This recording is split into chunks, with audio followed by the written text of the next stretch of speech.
Good morning, everybody. Grand Rising. I know that the thing said it was going to be 11:10 p.m. I forgot to change the little thing p.m. to a.m., but it's a.m. You let a.m. We in the a.m. We in the a.m. So I want to thank everybody for being here. Welcome to the show. Yeah, we didn't have a show yesterday because I had deliveries and maintenance yesterday, and I thought the maintenance they were all supposed to come at a different time, but they came uh, like 9 o'clock this morning and didn't 9 o'clock in the morning didn't finish till around 1 o'clock. So here we are today. Here we are today. Still expect a couple of deliveries today, but I think they'll leave those at the door. Don't think we'll have to be interrupted. So I hope everybody had a good uh, Tuesday. And but we still even because I thought Monday was Tuesday, and that's why I did a live on Monday because I thought Monday was Tuesday. I got my days all mixed up. We're gonna see if a cigar works in this small room today. This tab is using extra resources to improve your performance.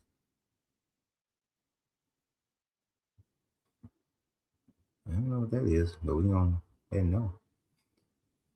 What up, Jane Square? So, yeah, I thought that Monday was Tuesday. That's why we had a live on Monday. So don't get if you're new to the channel, we do lives Tuesday, Wednesday, and Thursday, not on Monday. So if you saw that Monday live, that's because I was confused on what day it was. After coming off vacation and travel, sometimes you're not quite caught up with what day it is and whatnot. So I was thrown off. But today we're going to talk about the monks and their peace walk. Monks and their peace walk.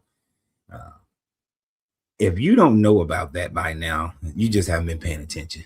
And let you know what on TikTok over here, Facebook and YouTube over on the laptop. But if you don't know about the monks and their peace walk, it started out here in Texas, and some monks are walking for peace. That's it. Not trying to have audiences with world leaders, not trying to convert people, don't even want other people to walk with them, you know. And yes, I was thoroughly embarrassed by my Atlanta, some of my Atlanta people, my home people, mainly that the Clayton County City Councilwoman. Uh, well, she's city commissioner. She turned it into a political event for herself and has been promoting it continuously as a political event for herself. But other than that, I expected them to become overwhelmed when they got into Atlanta. Um, I'm surprised they are going through that they went through a major city. You would think that they would avoid the larger cities uh, because I don't think. I mean, when they get to DC, it's gonna be too many damn people. It's they will probably have too many people in Raleigh, Durham. I, but needless to say, being overwhelmed because people show up is one thing, but then they get up into Morrow, Georgia, and Grace Baptist Church decides that they're going to protest the monks walking. They stood on the hillside. They had signs, and I had one person who commented because one sign said something about Islam that they were protesting Islam. That's stupid. The whole sign, and I'll do a video about this later on today, a separate video. But you have Christians who have been meeting them where their church, Ebenezer, there's not the Ebenezer Baptist Church in downtown Atlanta, but another Ebenezer Baptist Church that sits on the corner of the pathway. And you had a I don't know if he was the pastor or who he was to that church, stopping the monks, getting in their way, interrupting the walk, so he can try to convince him that what they're doing is spreading evil, that what they're doing is trying to convert people over to Buddhism, and that the only way to peace is through their God, through Jesus, right? And that there's no way that they can have peace in this, and they can't march for peace, that they're demonic in their what they're doing. How can Christians who ain't doing shit, Christians celebrating what happened in Venezuela, celebrate when things happen in Ukraine, and celebrate when Palestinians get bombed, claim that their God is the Prince of Peace, claim that they are the followers of this Prince of Peace, right? Why do we where's the Christians bringing peace?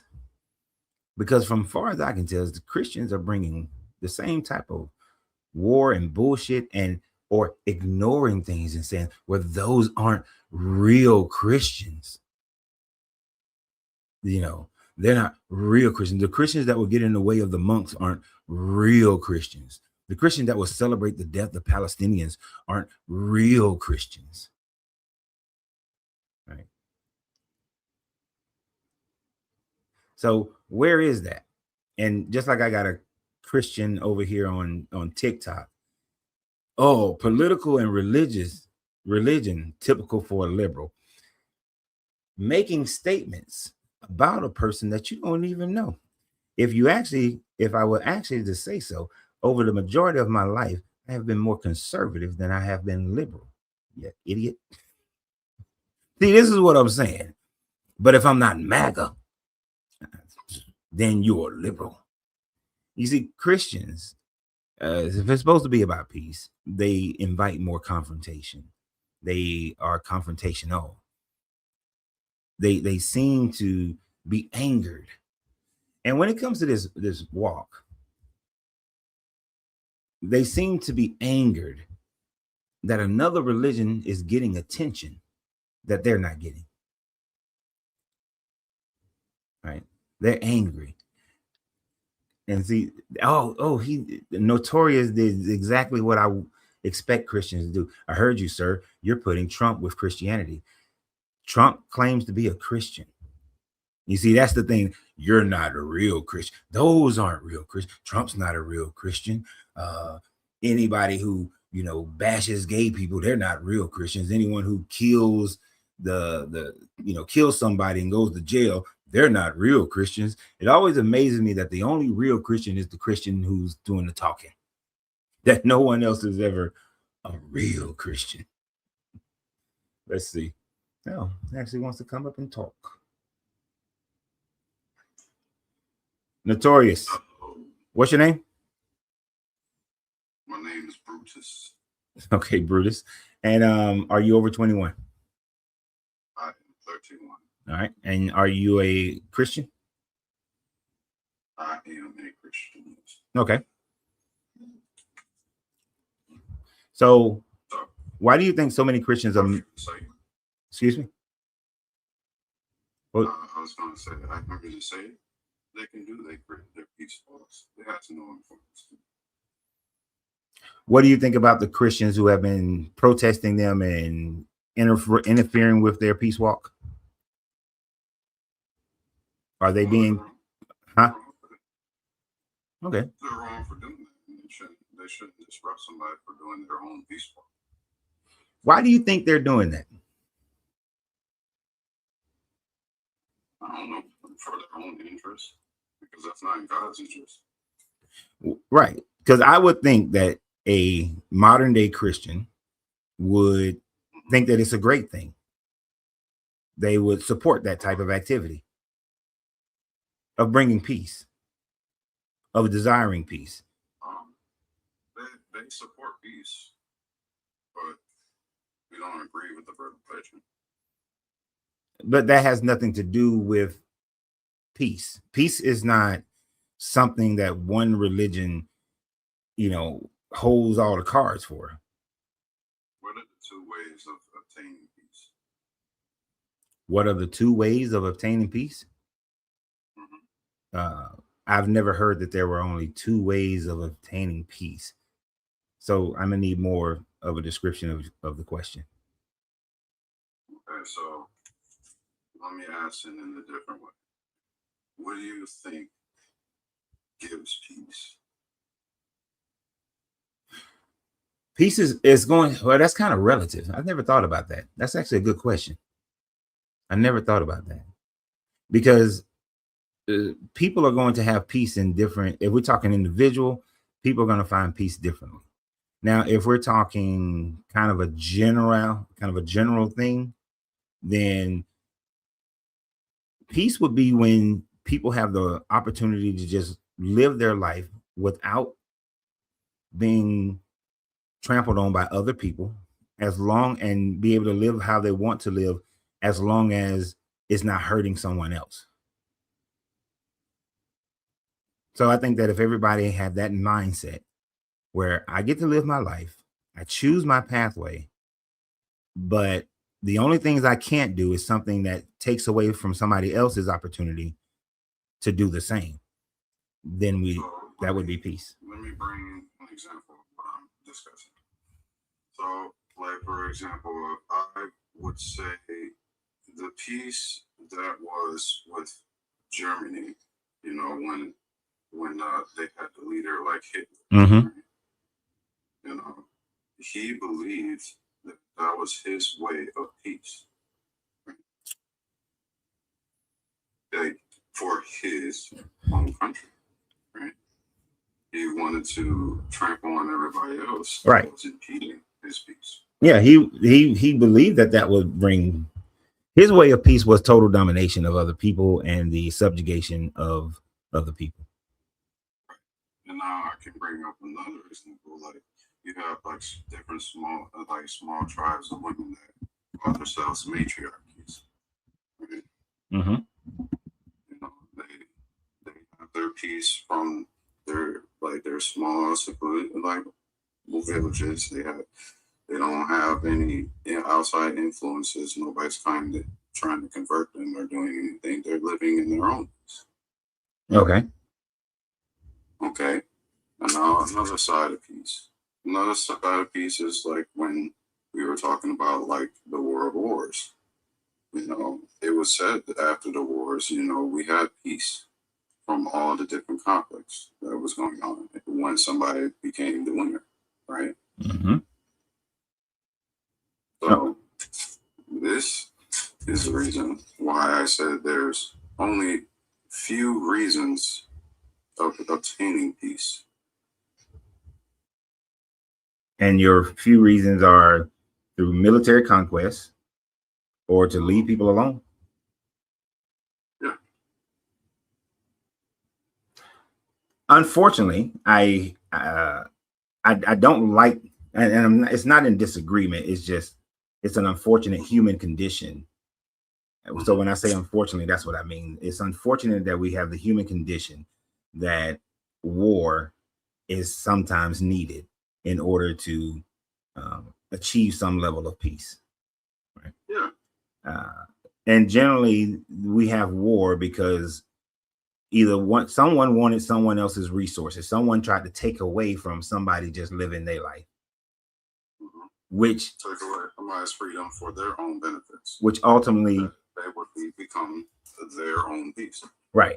Now, if people and that's why I say that if people pretty much mind their own damn business, stay in their lane, live their lives, and seek out their own peace. Like instead of us trying to go and get somebody else's oil, dig for our own oil and use our own oil. Instead of trying to get somebody else's resources, you know, figure out how to utilize the resources that you have or trade with them fairly. That would. Do you think that other countries was trading us fairly? See, for me, when it comes to looking at the world, I don't look at it through the lens of my nationalism. See, when we're talking about peace, see, because America does every country treat America fairly? No. But does America treat other countries fairly? No.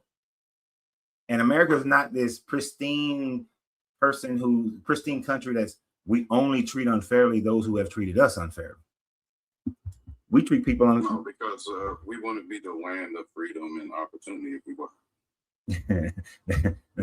That's what's on the marquee, but that is not the reality. America is not trying to be the land of freedom and opportunity. If America was trying to be the land of freedom and opportunity, then there are people groups that would be living a much higher political and financial life if it was trying to be that. How many times have America interfered with the growth of certain population sectors, interfere with the growth of women, interfere with the growth of people of color? America has not trying to promote that, and still are interfering. We send in ICE only to people of color. We ain't sent ICE to the Canadians who not came in illegally, to the Irish and the Germans or the Polish who have come into this country illegally. We only sent. Huh? Let me ask you a question then. Well, if somebody was at your door, are you going to just let them in? No. Why not? I need to know who you are. Right, because you would let in people that's your family, that's your friends, maybe somebody is a friend of your family. Mm-hmm. Like there's different requirements for who you let enter your home. Mm-hmm. Right. Yeah. And the people who are strangers to you, they have to prove themselves to enter your home. Yep. Right. So they do. If you flip that to how immigration is, we want people to come into our country, but we want them to come in legally, right? Legally would mean that you come in with permission, not with your own free will. You know what I'm saying? That would be correct if the system was fair. But instead, the system is set up where if this person has a degree, they're welcome to come into my country, into my house. But if this person is just a farmer or is a ditch digger, well, I'm not going to let that person in. And it's also set up where if this person is from the heredity of my heredity, I'm going to let them in. But these ones, we're not going to let them in. Like, I spent a little bit of time working with Border Patrol, and it is, and not at the street level, at the more policy making level. And what I saw, not that I was making policy, I was not, but what I saw is that there is definitely there's more opportunities to come from other westernized, more industrialized countries than there are to come from less industrialized countries. But who would need the opportunity more? Who would work harder for the opportunity? And there are just too many hurdles that they put in place for people coming out of less industrialized countries. It's not a fair thing. To me, if you allow 10 people to come out of France, now let me just put it like this. Just allow 10 people to come from every country. Let's not do these countries get this many people and that country get that many people. Just make it plain, flat across the board. And then people apply and they get in. People on the waiting list, you waiting. But the fact that you allow for a hell of a lot more people to come in from Canada, to come in from Europe, to come in from Japan, but then when you look at South American countries, and except for Argentina, but when you look at most of the South American countries, Central American countries, African countries, most of the other Asian countries, they get minimal amount of people that they allow in. And the only real reason why we have this issue about immigration right now is from Barack Obama or Joe Biden. Come on, man. We've had immigration. I've been voting since Reagan. We've had immigration problems since Reagan, and with every president. If you look through the statistics, no, you haven't. There's been the whole immigration through the Mexican border since I was, as far back as I can remember, of first paying attention to politics, which was in 1980. I was literally like 9 years old when it was first brought to my attention. And but we haven't had streams of people coming in like the latter years. yes, we did. There were plenty of times that we did. We had like under Bill Clinton, we only had like 1.4 million come in. Under Bill Clinton. Under Bill Clinton. Okay, but what does that matter? What are we getting at here? That what I'm getting at is that in the recent years, it has become evident that they have started to allow more immigrants come into our country illegally rather than legally. Okay, but what does that have to do with the fairness or unfairness of the system itself?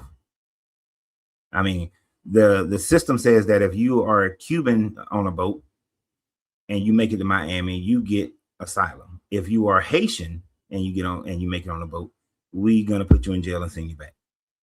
All right. Well, because you're not understanding that now that we have a person that is trying to stop immigration, now we have better ways of trying to say, okay, you're going to have to take this test. You're going to have to get approved before you come into the country. If you don't, if we find out that maybe one of your family members was illegal coming into this country, that means all of you have to go. So we're going to punish one person. We're going to punish everybody for one person's mistake. But then we already have a test that they have to take. But you're talking about a pre-test, like to get in, not the citizenship test. So I just confused myself on that. Yeah, I thought you were talking about the citizenship test. Extra test that is there now in place. Okay, but what does that have to do with the inequality of who gets to come in and who doesn't? The fact that depending upon what country you're coming from, you don't get to come in. Cubans can come in, Haitians can't come in. Canadians, they just come and go as they please. But Mexicans can't. So where's the fairness? So let me put on your fair comparison of Canada versus Mexico. Mm-hmm. All right. So Canada, they were doing stuff for us. They've been providing us different stuff. Like, I guess now they do have our issues right now, but they're not doing anything crazy with us. Like, I don't know, like how China, they made cars in Mexico and then they brought them up through the United States, so they can sell them off, so they don't have to pay any no taxes or anything like that and such. Mexico, they also have like the different drug cartels and different other stuff that's going on in that region. People are fleeing the country because of like all the heinous things that are happening around over there. So this is why that is why it's a huge difference when you're talking about Canada versus Mexico. Right. You don't hear crap coming from Canada. I hear crap coming from Mexico. Why? Did you say crap or crack? Crap. I didn't say crack. No, I'm still not like CRACK or GRAPE. Okay, okay, the P. And I said PE, like I can't spell. Okay, I wasn't trying to be funny. I just couldn't understand the difference. I understood. Yeah. Okay. So here's what's funny to me though, and I get what you're saying. I'm not saying Mexico don't have its problems, and I'm not saying that there's not an issue, but more fentanyl and ecstasy is trafficked through Canada than what is trafficked from Venezuela or Mexico. Well, let's stick with Mexico. Than what's coming out of Mexico. But yet, yeah, see, that's what I'm saying. You have to do more research. You have to go and like dig deep in there to find it. Let me see something. Where can I find it?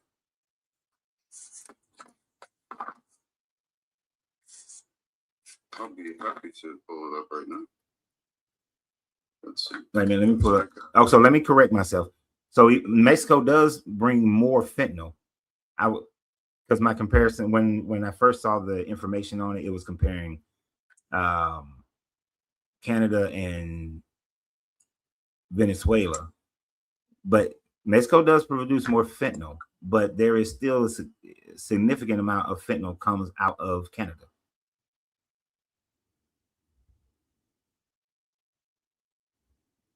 Now, for ecstasy, it says that Canada has been the principal source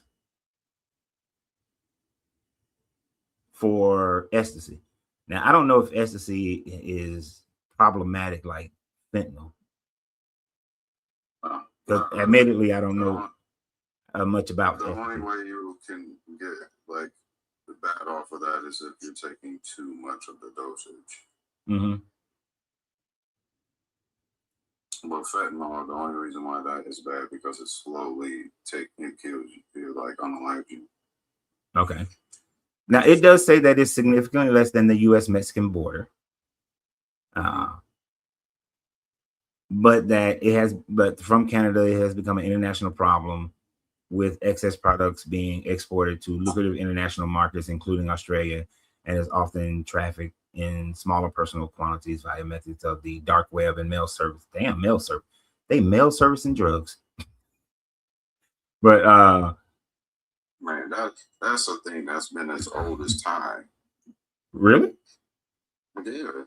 Why do you think they have drug dogs and yeah, that's true. But so to the point though, it's always that they point the finger at the brown countries, just to be straight up with it, at the brown countries, and then want to make them out to be the villain when the issue is all around. Now I understand that. Thailand a brown country? Huh? Is Thailand a brown country? Yeah, somewhat brown. Yeah, it's a brown country. Is Germany a brown country? No. Is France a brown country? No. Is Europe a brown country? Well, Europe, the continent, no. So, and all these different other places, they're not brown. But why do you guys keep saying brown when you're saying illegals? So, okay, so look, like me and you are brown skinned. Yeah. Like, now, technically, everybody got melanin, but when we're talking about it from a political and politics and race is something that man makes, man creates, man defines. So the usage of brown people is different depending upon what the conversation is. If we were speaking from a strictly scientific approach, then the whole world is brown. And there's very few people who have no pigmentation whatsoever. But speaking from a political or race-based subject matter, then we make the distinction between brown people and white people, even though there's no such thing as a white person, but scientifically. So that's all that is meant by that. So let me get this straight. So you're using it because you don't want to use the word illegal. No. People come into the country illegally. I'm not saying that there aren't illegal people who come into the country. What I'm saying is that, and what I said in that started this part of the conversation, and we went away from the monks. But what started this conversation is that they are only going after the illegal people from the brown countries. They are ignoring the illegals that come in from the. So let me just, since I understand the difference in your difference between the terms, they are only going after illegal people. They're not going after illegal people who come from European countries, from Canada, from Australia. They are only concerned with illegal people from the Mexicos, Africas, Asia. Those are the only ones that they're concerned about. they're falsely sending people back. And of course, I get even more pissed when they send veterans back. As a veteran myself, it's like, not only did this person come to this country, but they fought for this country. So when they're doing that, and it even creates, situation where people don't even want to show up to places, go to work, do whatever, because all they're doing is they're focusing on that one type of person.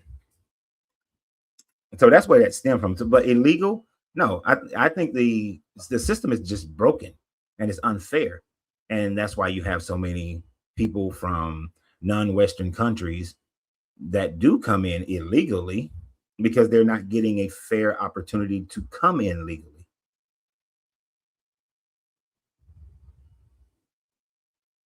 That was my whole thing about the whole legal illegal thing, is that it's just not done fairly. Okay. Well, first and foremost, I did hear you mention that you said that people who served in the military was getting sent back to their countries. Yeah. Right? So, can you educate me on that a little bit?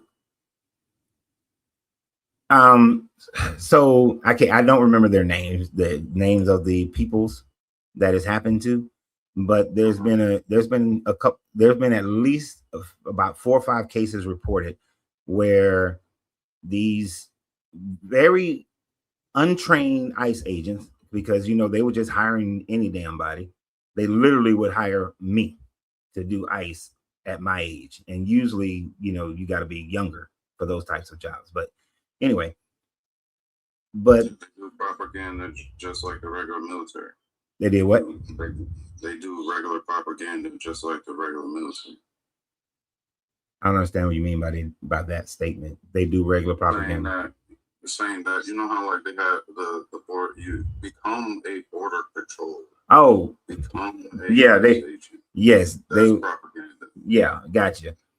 Yes, they were doing that, and they like lifted the age requirement, lifted the physical requirement, poorly trained these people, and just put them out on the streets without them understanding the laws, people, and the constitutional rights. So they put these people out there, and then they're giving them orders that we want, we got numbers, we got a quota that we need to hit. So what has happened is that they have deported.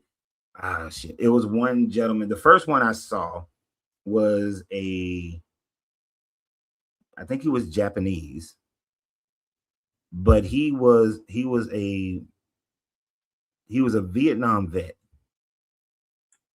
and they deported him, and I think he was Japanese. I'm not exactly sure which country he was from over there, but I know he was Asian, and they deported this man, and he was a vet.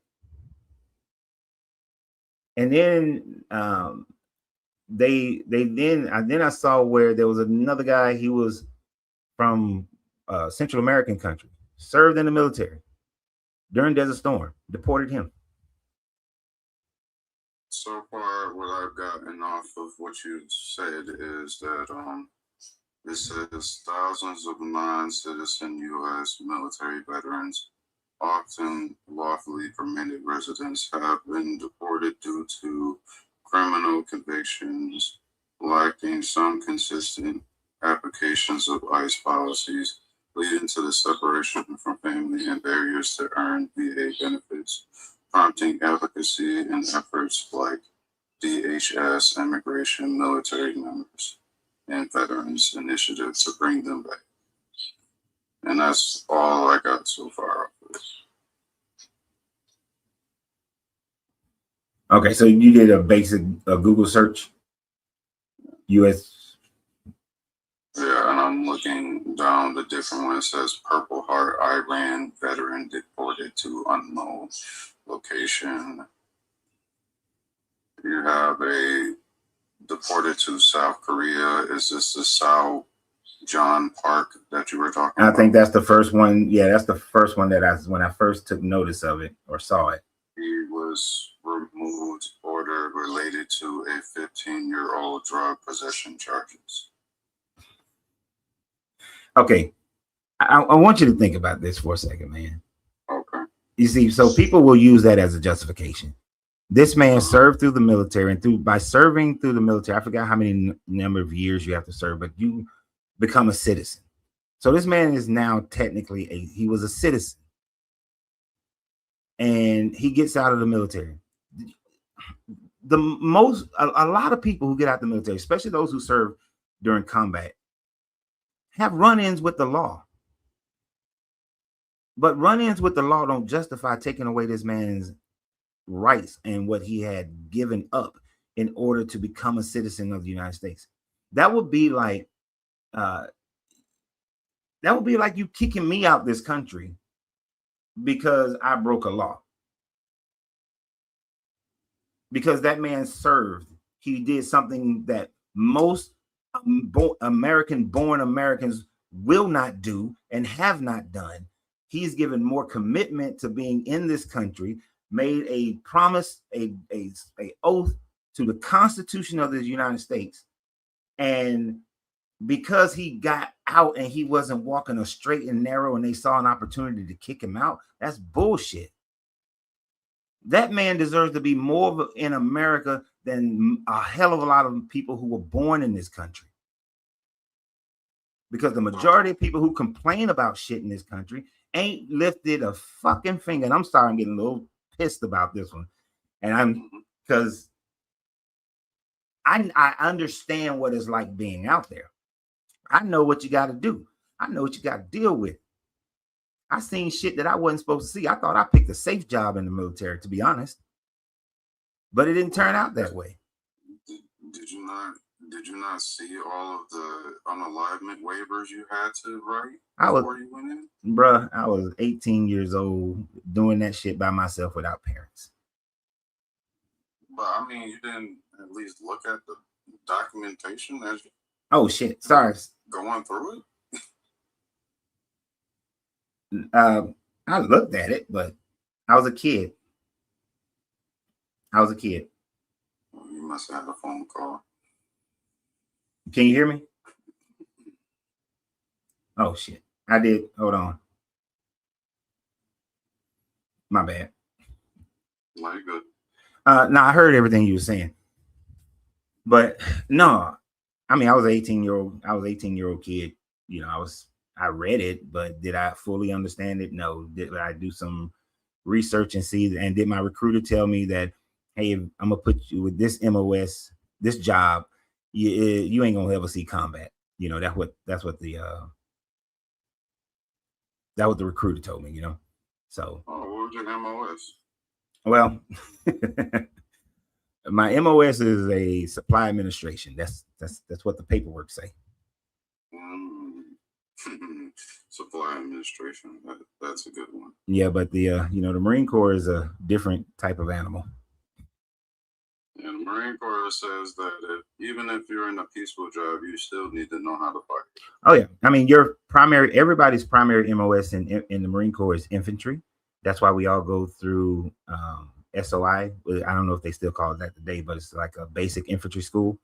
And then if you are straight up infantry, you go into deeper, large, longer schools. But everybody's a basic rifleman. That's why we all have to qualify and continue to shoot, and every year. So that's why I say, is it really a peaceful job? Not in the Marine Corps. Not in the Marine Corps. Like, come on. Like, I get you were 18, you were going through it. But if you really think about it, even if you were going off of maybe the basis of like you were playing Call of Duty or like Rainbow Six or something like that, you don't think that like it's just gonna come in a scenario be like, oh well, hey guy, you gotta go to the front lines. Like everybody's getting like total down, so you gotta get there. No, I honestly didn't. This is pre-internet when I went in. I'm 54, so this is pre-internet. There's no internet at this time frame. Oh, so you were around when they had like regulations of like Yeah, you have to like, read. getting on the recruits and everything. Like they don't have the not now they got the policy of I can touch everything but you. Yeah, no, we could. Yeah, yeah, we got touched, but everything but you. I can touch your clothes. I can touch your boot bands. I can touch your boots. no, But it ain't your skin. It don't matter. yeah, no, but we had so we didn't have all that kind of thing, and so you trusted the recruiter, and nowadays this is a lot different. You can there are some safe jobs, but not in the Marine Corps. There still aren't any safe jobs in the Marine Corps. Yeah, no. But never be. But no, like there's a Jamaican dude. They deported him. But what I was saying is that, if you served and you served that amount of time, and especially if you served in a combat zone, it's most likely you got some PTSD. It's most likely you got some other type of issues going on. And if you have a run-in with the law, this is why the VA they got housing if you're having serious problems, where you can come and stay there. Like there should not be a homeless veteran, because every veteran can go to VA got housing. They got so many rehabilitation programs. But deporting someone back to South Korea, deporting someone to Jamaica, back to Jamaica, because you had a run-in with the law, how many jokers smoke weed? I'm smoking right now.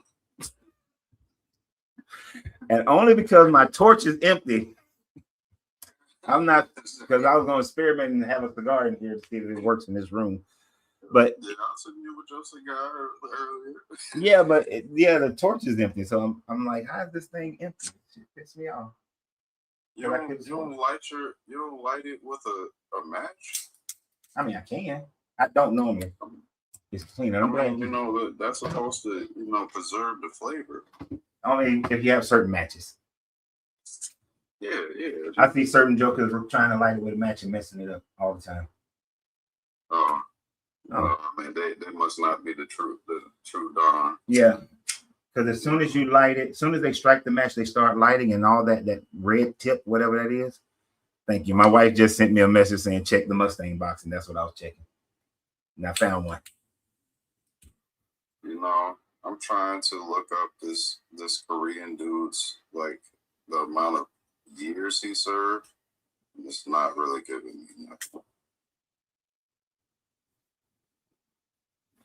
It's giving me he just was in the United States for over 50 years. Did he serve in combat? He said he served in Vietnam War. Right. That's enough for me.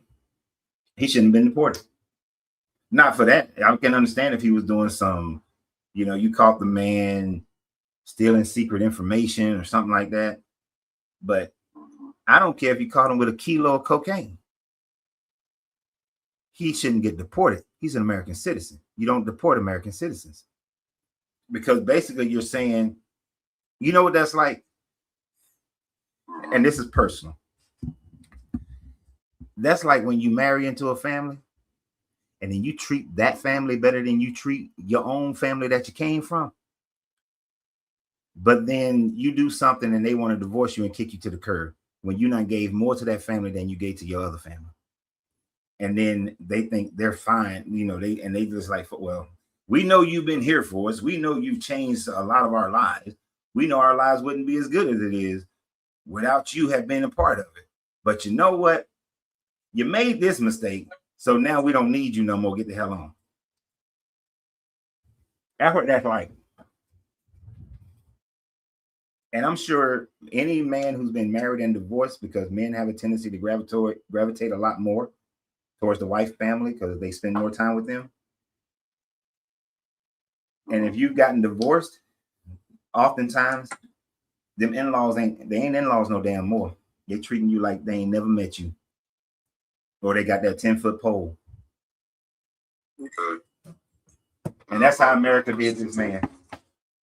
To the story, they said he was arrested for, what did he say, for crack?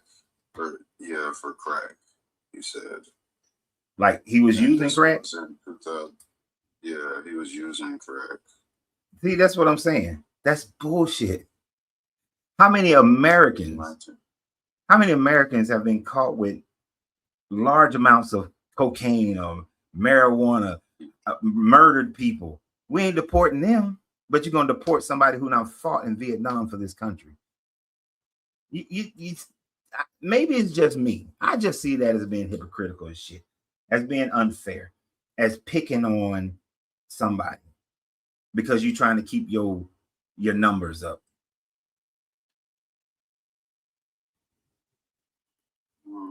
And that's the bullshit that I'm talking about.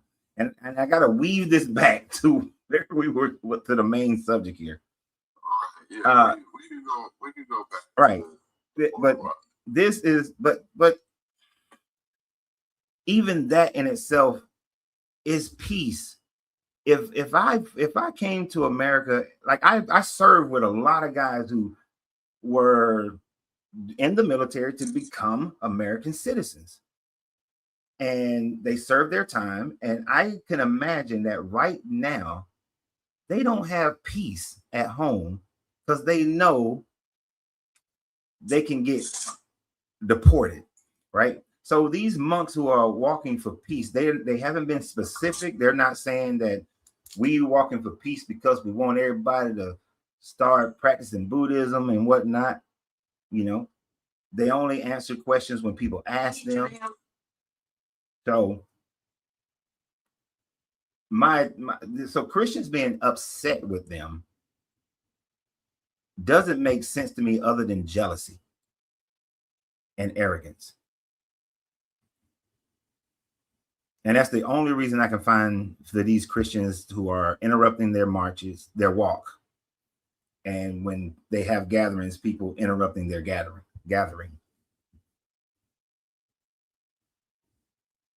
But you say you disagree with the people interrupting their march as well, right? What was that question? Sorry. I say you said you disagree. You don't think that they should be interrupting their marches as well, though. I think that point we are in agreement. Yeah, I don't agree with it. Like if Christians are interrupting somebody's peace walks, I don't agree with that. But is it all Christians? Unfortunately, yeah, that's the only ones who've been doing it on this walk. Hey, I mean, do they walking through the Southeast? that's Bible Belt like a champ. There's been reports of like Christian gatherings that has been stopping it. Well, so stopping it, they can't stop it. Like one of the videos, there's I guess they hit the corner of this Ebenezer Baptist Church somewhere in North or South Carolina, and the pastor there is out there with his. Oh, I ain't gonna say he's a pastor, but there's just one gentleman out there with his big ass sign, and he steps in front of the leader, and then the Buddhist mentality is that they will stop and give that person the time that they need to talk, right? But he purposely stood in the pathway. In Morrow, Georgia, they were standing on the hillside, and while the Buddhist monks were thanking the people and for being there and supporting their efforts, they're on the hillside protesting and yelling and using bullhorns and whatnot to try to overtalk them. And the monks are just like, hey, just let people say what they want to say. Don't get mad at them and don't start nothing. So you're having those types of incidences that are happening. Okay, so I'm looking specifically at like if anything has been interrupted here.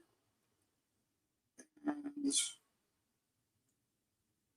All I'm getting is monks pass through on peace walks. Monks make a stop in Georgia. Monks gather in the Atlanta temple. A monk who was hit by a car during the walk. I can't bring up the videos on TikTok so you can see the videos. They're on my phone that I saved.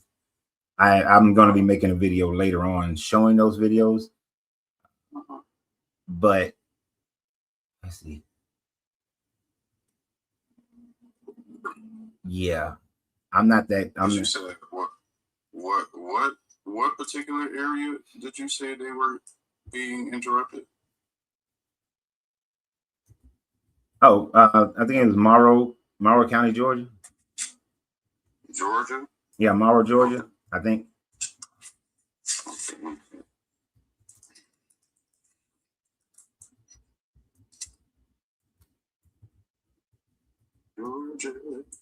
Georgia. Monks reunite. Okay, so this is the one where somebody was hit by a car. No, that was in. I thought that was in Texas. It's just saying it was in. You saw the news with Fox News. News is claiming President Trump is declining in the polls. President Trump responded. Monk who was hit by a car during the Walk for Peace in November is back home here in Metro Atlanta just in time. The other monks as they passed through Gwinnett County. Tracy A. McPeer was there as they reunited. She joined the staff of the Buddhist temple in Snellville. Now today's reunion is the first time these monks have seen their fellow monk since he was hit by a car and lost his leg. He tells me he's at peace with what's happened. Some good has come out of his injury.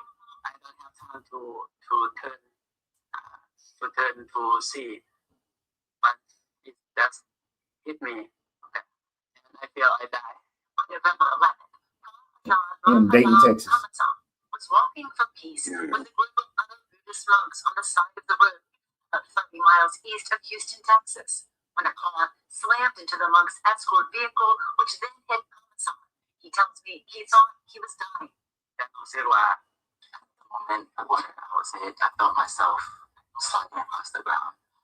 But with Buddhist belief, we believe that when we are just of our awareness, when we are about to die, it eliminates the chance of us going to hell, and it gives us a more direct route into heaven and nirvana.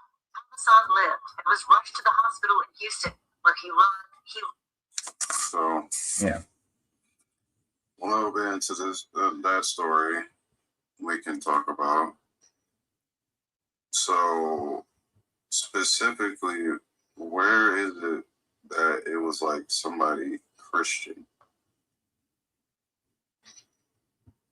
You know what? Actually, on or is it just an assumption? Hold on.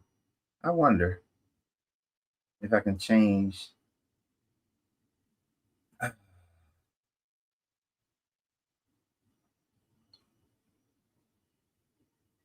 This sucks. So TikTok don't let you play videos while you're doing a live. You can't do like the video thing. No, it doesn't. Because I have them on my phone. I mean, I've seen people do it, but I think they have like two different like screenings for that. Yeah, they're using a different streaming source. Yeah, like they're using two different broadening streams at the same time.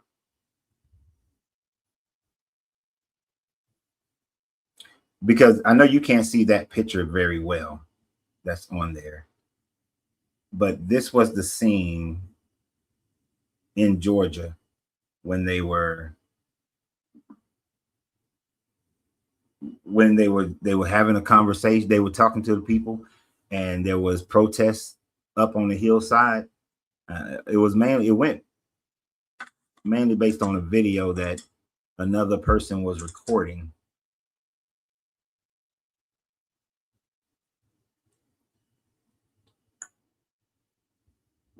Let's see. Community gather to support as monks. No, that's not it. Peace walks despite injuries. No, that's not it.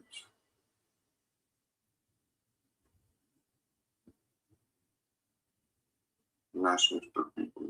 There's got to be a way I can do this. By choosing peace. I see the picture in this one that you was talking about. It says that somebody was doing a reaction step by choosing peace.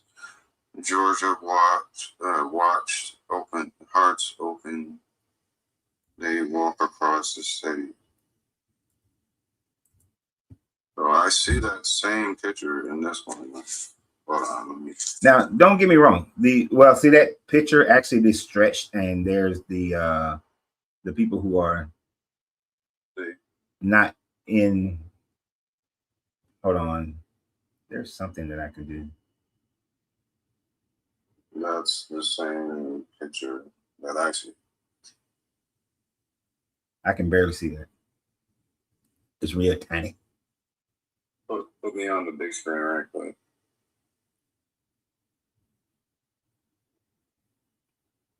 You know, Tiger Lily said they saw that and it was. I'm trying to figure out how to do what you just said. Switch spots. Switch notorious spot with. Okay. Well, that's not it. TikTok recently changed how their lives work. The options. So they move stuff around.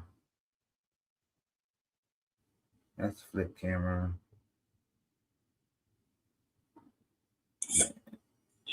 I don't know how to do what you. I don't see it. No. I hit swap spots. Huh? But so okay, let me. Yeah, I hit swap spots and it didn't work. But the thing is there like I said, Dr. Tiger Lily was saying that, yes, I saw the video and it was a Christian holding a big sign condemning them to hell. And like that was the one where they was on the corner of, I think it's, if I remember correctly, it was like an Ebenezer Baptist church. And he stood in front of them, kept them from walking.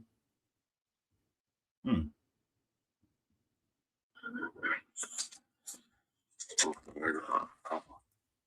it, they brought me to a Facebook post about it. Not only that.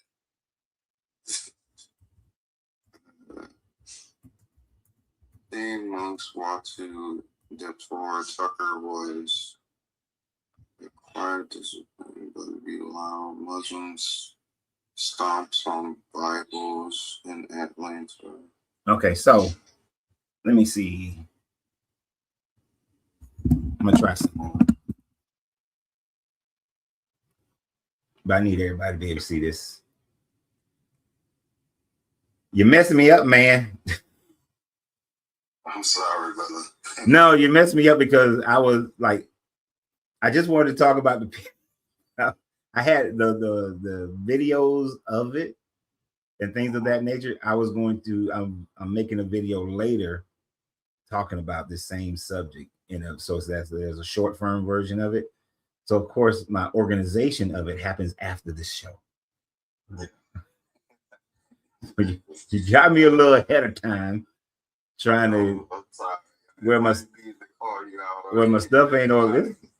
It's all right, bro. I have no problems. I know. That's why I'm working with you. I'm trying to find the video as well. Oh no, I found the video. But I'm trying to figure out how you can see it as well. Can you see my screen? Can you see my screen though? Yeah, I can see it, but you gotta lower your camera. Yeah, just a little bit more, so I can see the actual. Okay, so it is a Facebook post. This one is an Instagram post. I got that. It doesn't matter. Your soul is on the line, right? Your soul is on the line. We all walk and we are not talking about anything. Your soul, you are. When you do your chant, your little rituals, you're spreading it. And if your peace is not rooted in Christ, then it's false peace. And I love you enough to tell you that. I love you and your fellow monk to tell you. That what you're doing is you're walking your way to hell, and I don't want that for you. No, it's not okay. If we have to go to hell, it's No, okay. no, God did, amen. God didn't make you for hell. It's okay. Wow, what love is that? We would love if Exactly. If we go to hell, we made that choice. That's not Yes, your way. I I want you to get on the right way. let us What I'm go do- the way we If are. I didn't say anything, it'd be like you were in a burning house and I didn't say anything. I love love your you. message already. I love Okay. you, and I'm No, gonna I be love here you, every step of seriously. the way. I'm telling you, I love you, and I love I you. wish you well and happiness. I want you to walk. And in I the truth. understand your message. I want you to walk. In And we have our own journey. You Okay. have your own And we're journey. gonna- and So let I us look walk forward to on it. each. Let us walk on each our own path. But at the end, we always come together. No, Okay. Yes. Have no fellowship with the Hold on. Can you please let him? Yeah, and the lady was just about telling, can you please let him walk? And this is when they were, I mean, hold on, gotta get the other one. So this it's other one, not. If somebody interrupt, like, In itself, our mind, our thought. oh, I said it was Monroe, but it's Monroe, So Georgia. let everybody say whatever they want to say because it's freedom, right? We just have to quiet ourselves. You to see the people up on the purify hill? our mind. We are not here trying to convert anybody or trying to persuade anybody to come with us. We are here for just one mission together: to have peace for our own, to have peace for this country, to have peace for this universe. All right. Somewhat got me messed up here. Oh, what the hell happened to my screen? I guess I was pressing buttons over there. When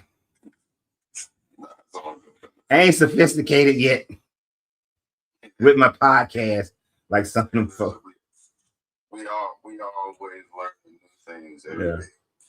So yeah, I mean, you know, see if the fact that they are walking for peace, that's all they're walking for. And the man said, "We walking peace for ourselves, peace for this country, and peace for for other people to have peace." He specifically said, and it was in Monroe, Georgia. I kept saying Monroe. Monroe is where the politician got all up, and they asked people not to walk with him, but she turned it into a political event for herself. So it's Monroe, Georgia, where they was standing on the hillside protesting. The thing is, these people, they not bothering anybody. The man said, we're not trying to convert nobody. We just walking. Now, if you listen to that video where the pastor was confronting him, he was like, "Oh, but you are converting people. You're giving them your little beads and all these sorts of things."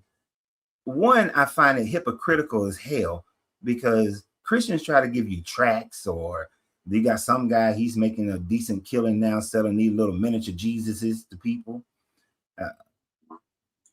It's okay for you to go out and try to convince people to become Christian, but people who ain't even trying to convince somebody, you got a problem with them being front and center in the news right now. All right. So let me just speak just specifically on this for this video. Now, for this video, I would say like the way how he was speaking was not the right way to speak. I'm talking about the black guy who was talking to the the black guy who was talking. That's not like he was saying like belittle the things in that nature, and that's not okay. But preaching to someone inherently is not wrong. Even if if somebody's doing a protest, or if somebody's standing outside of a convenience store, you can preach to them, but if they don't care after a while, then you just walk away. That's on you, because like from our faith as Christians, we are supposed to spread the word of God. Okay, but according to this Bible, when a person doesn't want to hear it, you're supposed to just walk away and leave them alone. I mean, what verse says that? So not so much a verse that comes off the top of my head right now, but you remember when Jesus cast out the demons out of the legion, right? Right.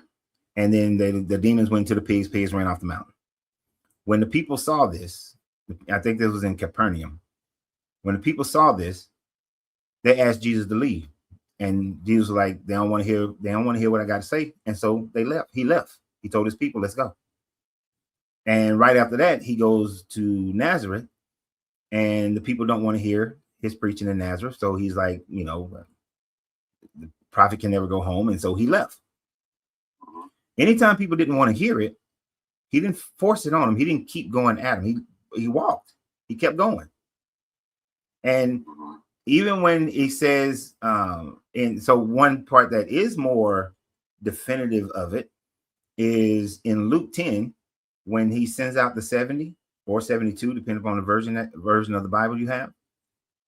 He tells them, if the people welcome you into their homes or welcome you into the city or to their business, go in.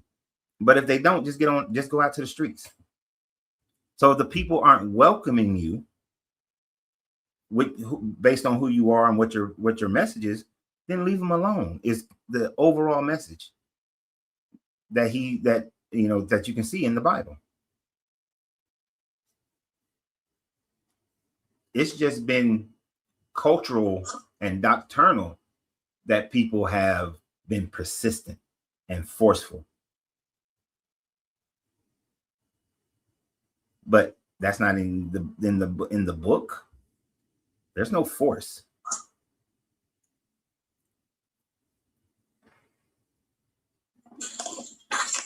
So, like, you view like Christians preaching as like a forceful way? If you are preaching and the people don't want to hear it, yes. That's one way of force. Like if you are, so personally, there are certain parts of town that I would avoid because I know there's always a street preacher over there. And so like if the restaurants over there in on that street, I don't want to, and especially here in San Antonio, this is sit outside city. I like sitting outside, but I'm not going to be at this restaurant. I got to hear this guy across the street constantly preaching. Like, shut the hell up. I don't want to hear all that while I'm trying to enjoy an evening. You go over by the Alamo, 9 times out of 10. I don't like the Alamo personally, but 9 times out of 10. Actually, I like it, but not for the reason most of these Texans like it. But I don't want to hear street preaching if I'm going over there. You see, or you know what I mean?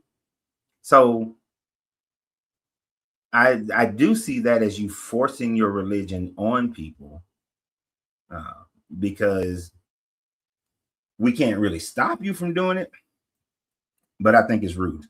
I think it's wrong. I don't agree with it being done.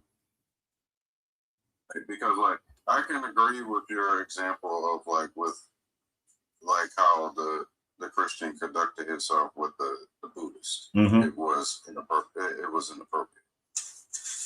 But saying like when you're using your example of like with people that are like street preachers that are not directly like talking to people, but they are talking to everyone. Yeah.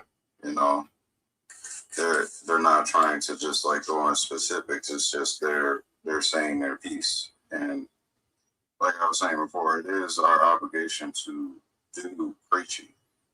But at the same time, I want to think that it's forceful to just, if you're expressing what like God has like said, and you're just giving out different verses like that, you know, God, you feel that God has said that we should be giving to the people, then I don't really see anything wrong with people expressing their value. Just like if like a protest, they're out and they have some discrepancy of whatever happened. Maybe like we'll say Walmart franchise, like they have a a real issue with Walmart, and they're just all sitting out protesting like in front of that organization.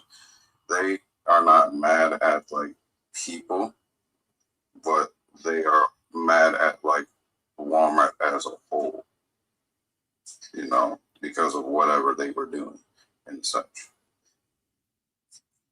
No, okay. So it's like, and I'm with you, and it's a slippery slope. That's why I would never, if I was like a mayor of a city, I would never enact a law that says that you can't do street preaching, because you got to be fair. One, you want freedom of speech, right?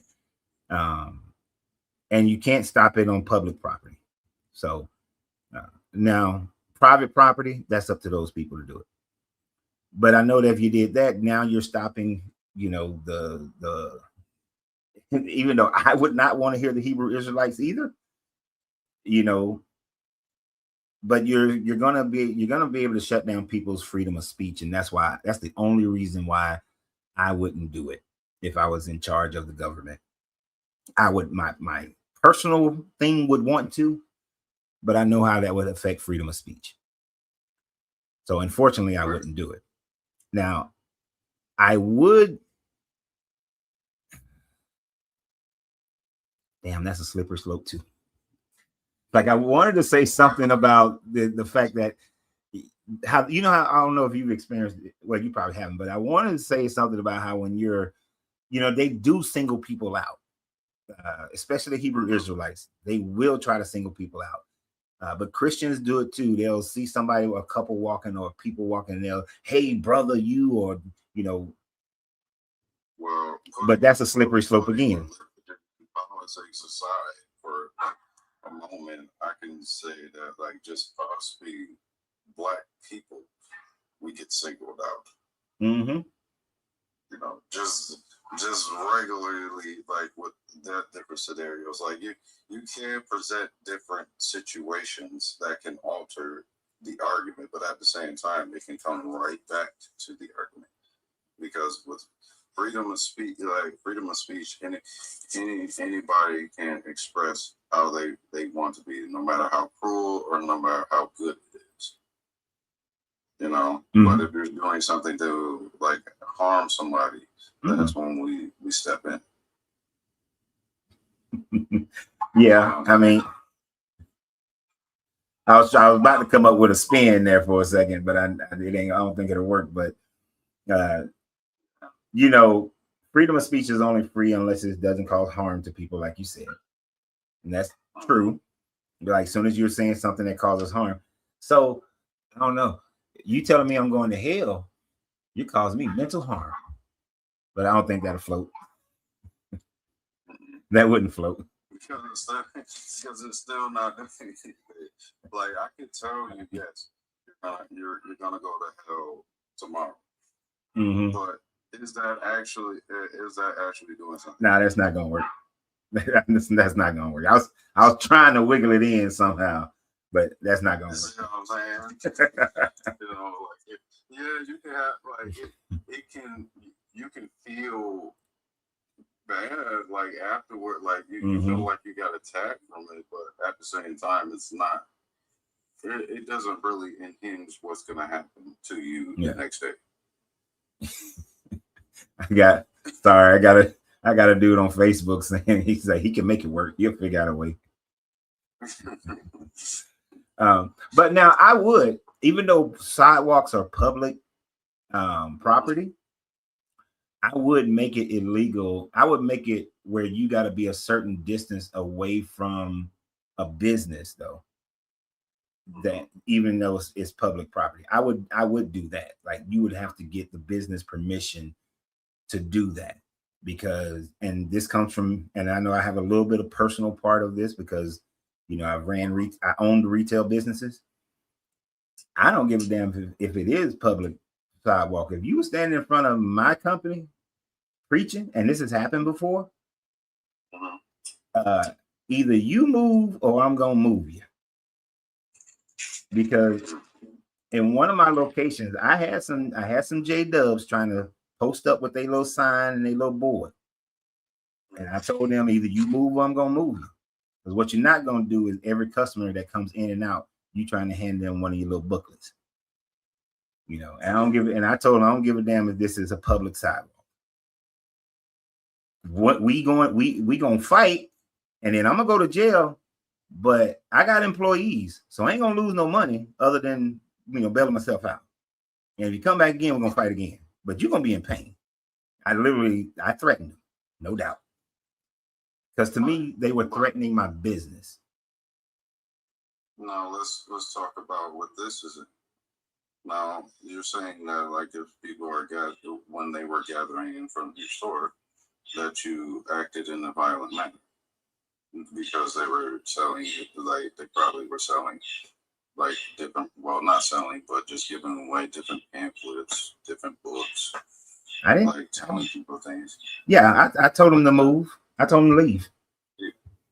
And then I threatened them with violence. You said in a public setting. So you're saying just like how it is to while you're in a public setting, you can be reported at any moment. Yes or no?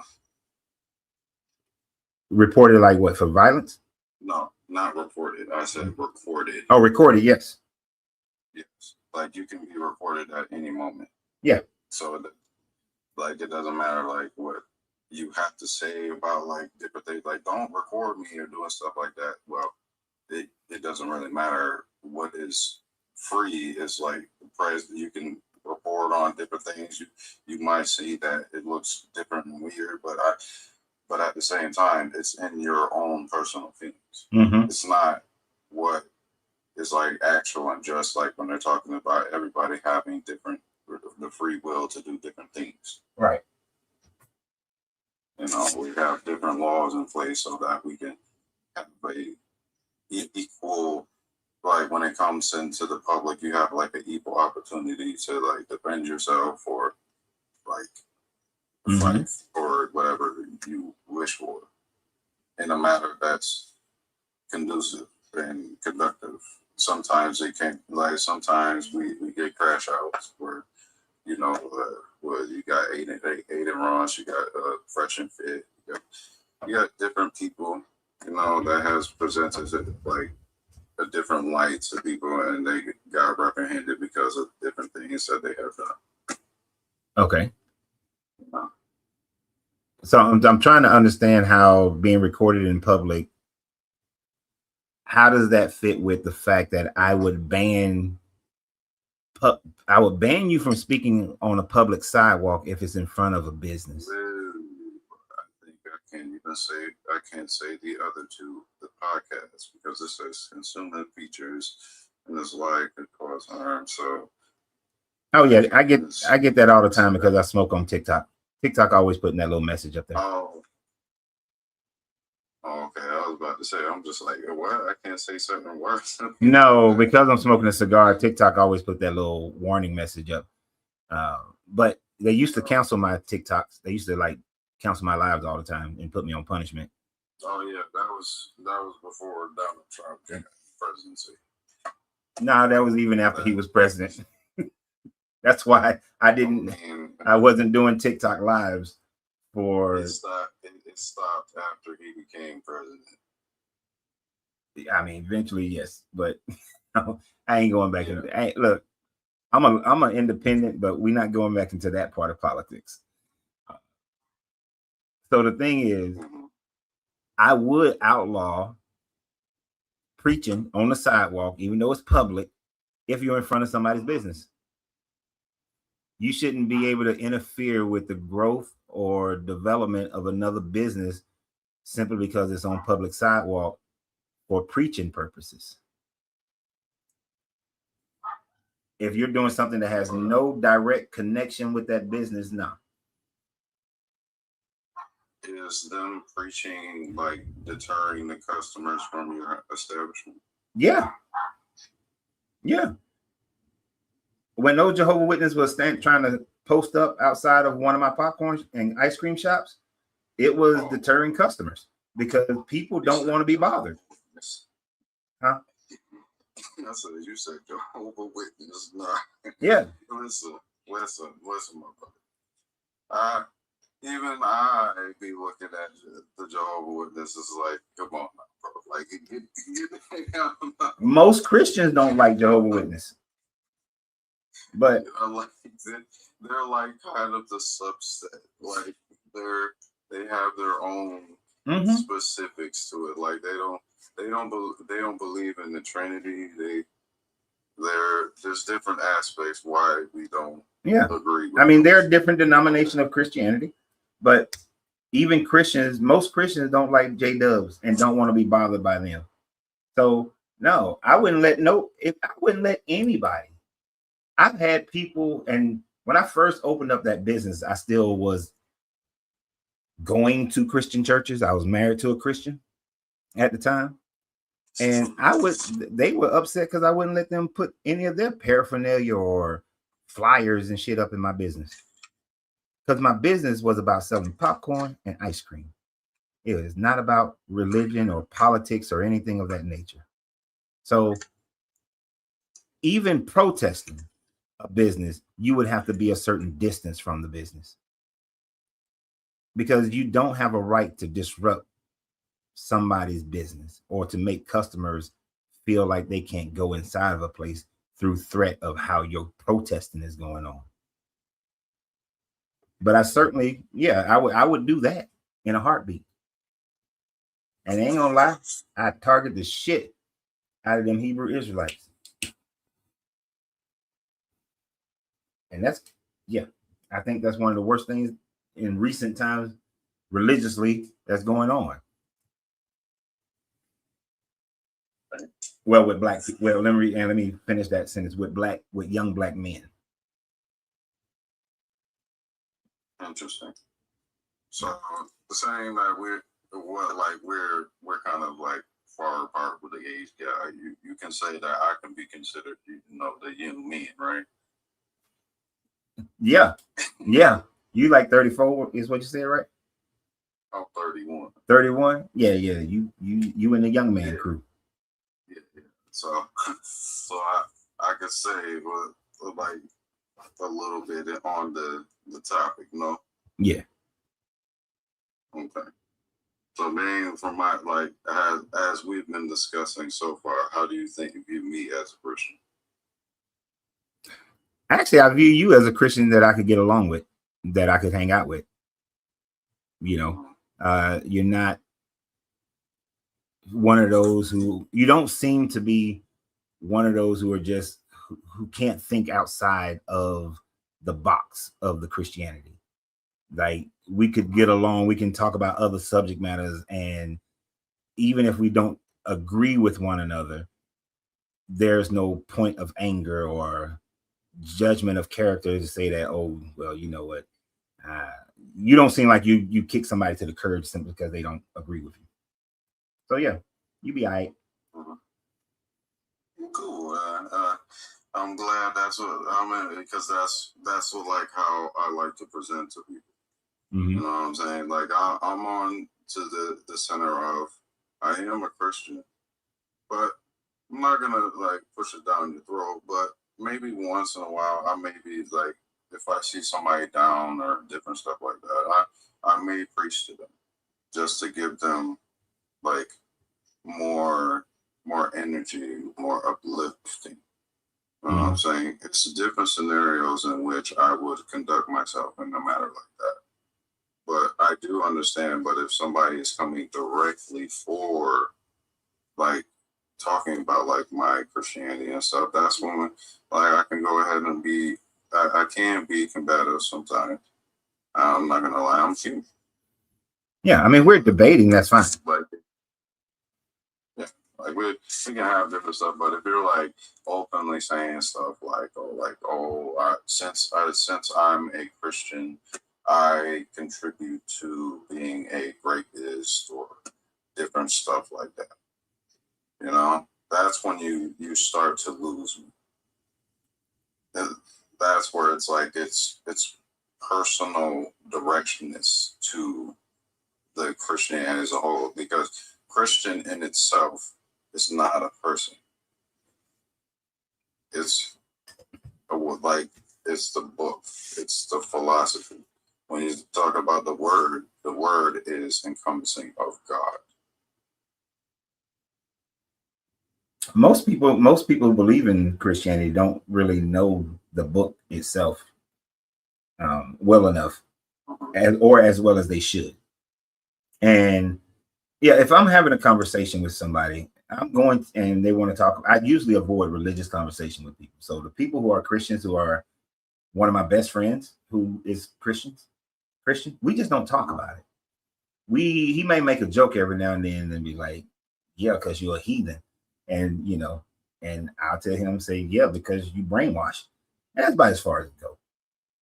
Right. But we don't have in-depth conversations about it. We have our brotherly love based on all the other attributes of our personalities that we have come to be brothers. Now, there are people who are, they have the possibility of developing a friendship with me who are Christian. And in one of our conversations, we start going over, and this is why they have the possibility of becoming friends. The conversation went religious. I let them know that I'm not Christian. They spouted out some things that were historically incorrect about the Bible. I corrected it. They questioned my correction. We went through the process. They saw that I was right. And then we went on just talking about other man shit and just had a note, and the conversation just kept going. And we exchanged numbers and everything. So we had a moment of confrontation, but there was no anger. And then the judgment at the end was, even though we disagreed on this, I still like this dude. Now, part of it might be because the four of us at that table, I think the youngest person was 40, 44, 40, 46, 47. It might have been a thing of maturity. I don't know. But I view that as, what's that? it's just men just being the real men that he is. Like, a real man is a person that goes ahead and just, when you're having a discussion with somebody, we can come to the agreement that we have opposing views, but that's not going to infringe our relationship with one another. Right. As men. That's just how as true men, that's how we are supposed to conduct ourselves. Because we know that, in an instant, both of us can be very destructive. Yeah. In our manner. So, it's coming to the realization of how we can put aside our our under instinct and come to a true understanding without putting our emotions into it. And that's real men, real women. That's what they do. I ain't gonna lie. I've had some death threats. I've had a death threat that was so poignant that I did take it to the police and give them a recording, of the death threat. Not everybody can do that. Not everybody can be mature like that. And there are people who they don't want to be my friend, or they don't want to, even though they know me as a person, they but because of that, I can't deal with you. And that's cool. Right. But you got a lot of people who are that way though. They if you don't believe, regardless of every other thing about you, if you don't have that same religious connotation, they're gonna drop you. And J-Dubs, SDA, Hebrew Israelites, Catholics, they serious about that. Pentecostals, they serious about that thing. But I do enjoy the fact that there are Christians that I can have relationships with that go beyond the difference of our religious thought processes. And I'm only respectful to a point, but I'm respectful of just what is true. So if a Jehovah Witness, and I'm using them as a primary example, even though I have seen this behavior in the Baptist churches that I grew up in Georgia. If a person accuses the pastor or deacon or somebody of sexual assault, now Jehovah Witness goes the length of saying there has to be 3 witnesses or at least 2 other witnesses to it. Otherwise, it didn't happen, which that does promote that bullshit to happen. Because, you know, if you put yourself in the criminal mindset, if I know that there's no other witnesses other than this little girl, then she's going to lose. The church is going to cover for me. And I've seen, even though they didn't specifically say the witness part, the Baptist churches that I dealt with, they use the don't speak out against a man of God or don't speak ill of a man of God. So they utilize that type of line of bullshit to try to keep it in-house. Kind of like when families got that one uncle or that one auntie that they warn the kids about being around or try to keep the kids away from them instead of just getting rid of the damn uncle or auntie, telling them that bastard to go on somewhere. So, and we can put that on individual people, but they utilize the Bible to back it up.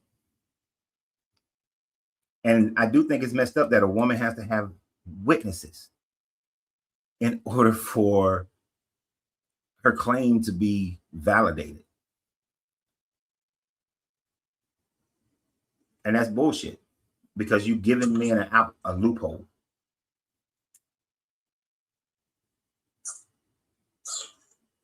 We do have our different aunties and uncles that it definitely you warn them about for like different plethora of reasons. Mm-hmm. You know, like I can say the drinking example. I can say the very harsh uncle. I can say like that one grandma that gives a stern and strictness. You know, I can go down the list with that. You know, because it can go ahead and go into different scenarios. It just depends. It can, but you know, I don't know if you have any people that you come in contact with, but and I know damn near every Gen Xer, damn near every Gen Xer I know, it grew up with that one uncle that they always kept the girls away from. But that uncle was still there at the freaking barbecues, the family reunions, the Memorial Day, you know, events and all that shit. And like I remember around 12 years old thinking, and I don't really give a damn by saying the name. I even remember sitting there and saying to my grandmother and a couple of my aunties and my mom and my grandfather, why, if the girls can't be around Uncle Bobby, why the hell is Uncle Bobby here? I didn't say why the hell, because that would have got me an ass whooping, but you know what I'm saying. I was like, why is Uncle Bobby here? Why is he here if you know if everybody is viewing him in a bad light? Mm-hmm. Why is he here? Exactly. And then they usually say like, oh, well, his family. That bullshit. That right there. Yeah, I know. But they do that in the churches too.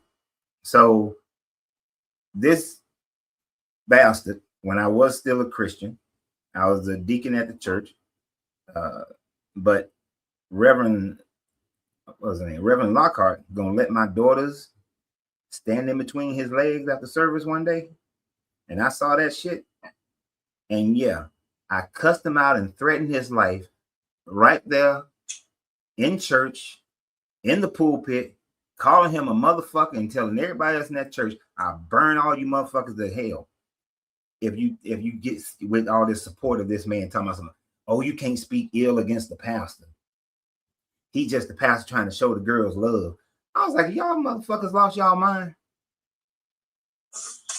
And y'all know this motherfucker used to be thought of as a rapist before he turned to Christianity. And I cussed everybody out in that church, mother-in-law included. But they try to defend him with the Bible.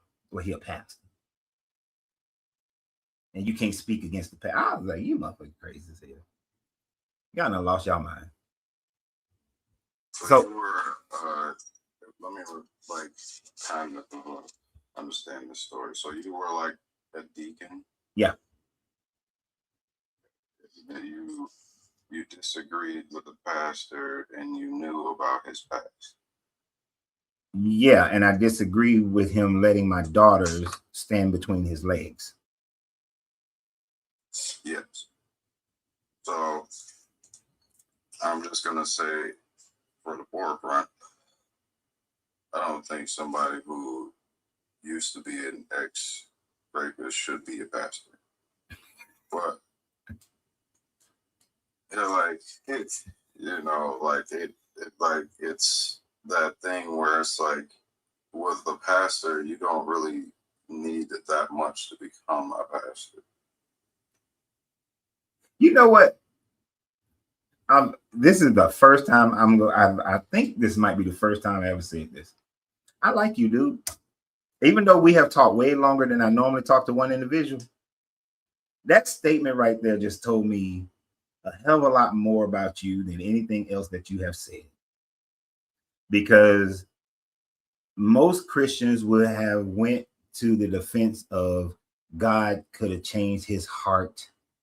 God could have took that spirit out of him, you know, all that stuff. But the fact that you said that a suspected rapist should never be a pastor, you just got a hell of a lot more respect out of me, brother. And I ain't never called another person brother on here like that. But that deserves hella respect as far as I'm concerned. Well, yeah, because like I'm just an individual that I speak in a logical sense. I don't always just fall into just like different other stuff. I think with my mind as well as my spirit. You know, I'm not a person that's gonna just be like, if I'm saying if we're trying to make a better change for Christianity, I'm not going to like get passes for people that are like doing stuff like that. Like, why would he be in such a high position? If he was like just a regular Christian that was just in the church trying to find repentance, I would say nothing against it. Mm-hmm. But at the same time, if he's conducting himself in the same manner he was before, that's when we would act. Exactly. And that's exactly how I felt at that moment when I turned my head and I saw my daughters up there, and I was like, I was stunned for like a split second that this known, you know, even though he was never convicted, but you know, close-knit communities back then. His family is one of the prominent families in the town. You know, his uncle is a pastor over in a different church, and you know, that kind of situation. And these motherfuckers are just covering for him and utilizing the Bible to do so. And yeah, I was pissed. And so now you're right. One of the things that I've said on a lot of videos and on live before is that if you are a person who has some type of issue, and any religion, if you can't find it within yourself, but if any religion keeps you from murdering, killing, stealing, I know killing and murder, but you know what I mean, murdering, stealing, essaying people, if any religion keeps you from doing it, go be with that religion.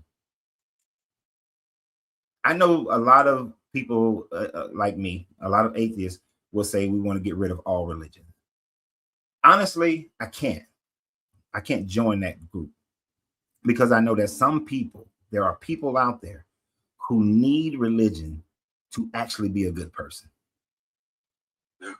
So, although as much as now, don't particularly care for this religion. I don't think this is the one. but I certainly recognize that some people need some type of religion. They need structure into the individual. Like what religion provides is what the lack of themselves. Yeah, which so I'm gonna bring it back to our actual conversation,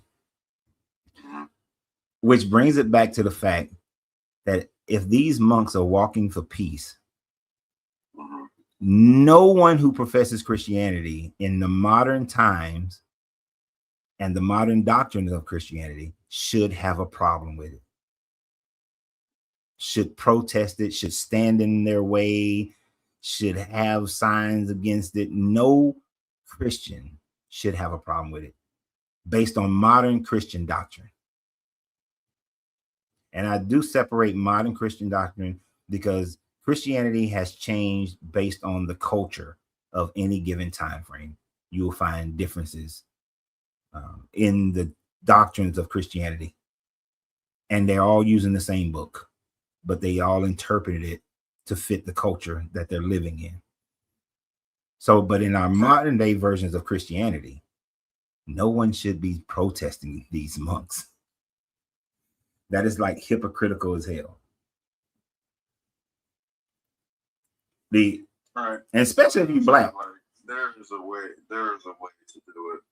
And then on top of that, it's like one thing I will point out from the video is that he didn't really stop their path. They could have walked around, but in Buddhist obligations, they are required to stop and speak with them. So it's like they do understand that they can walk around the person in a logical sense, but their religious obligations puts them to stop and talk with it. Just like in the same breath as like for me, like I consider like when people are having like a conversation with me, like I am a type of person that like I have to hear everything that you're saying and then appropriate in response, even if you're just rambling on for like a long time. I'm going to sit there and listen. Maybe like every once in a while that like I get tired. If you're talking for like 6 or 8 minutes, I'm gonna interrupt you and be like, listen, you gotta have some decorum here. Like you can't just talk all forever. You know, like I gotta have we gotta have some regular dialogue. Unless am I just letting you just talk into the distant the distant void or something? But no, when you're conversating with somebody, you got like for me, I say there's like a 2-minute rule.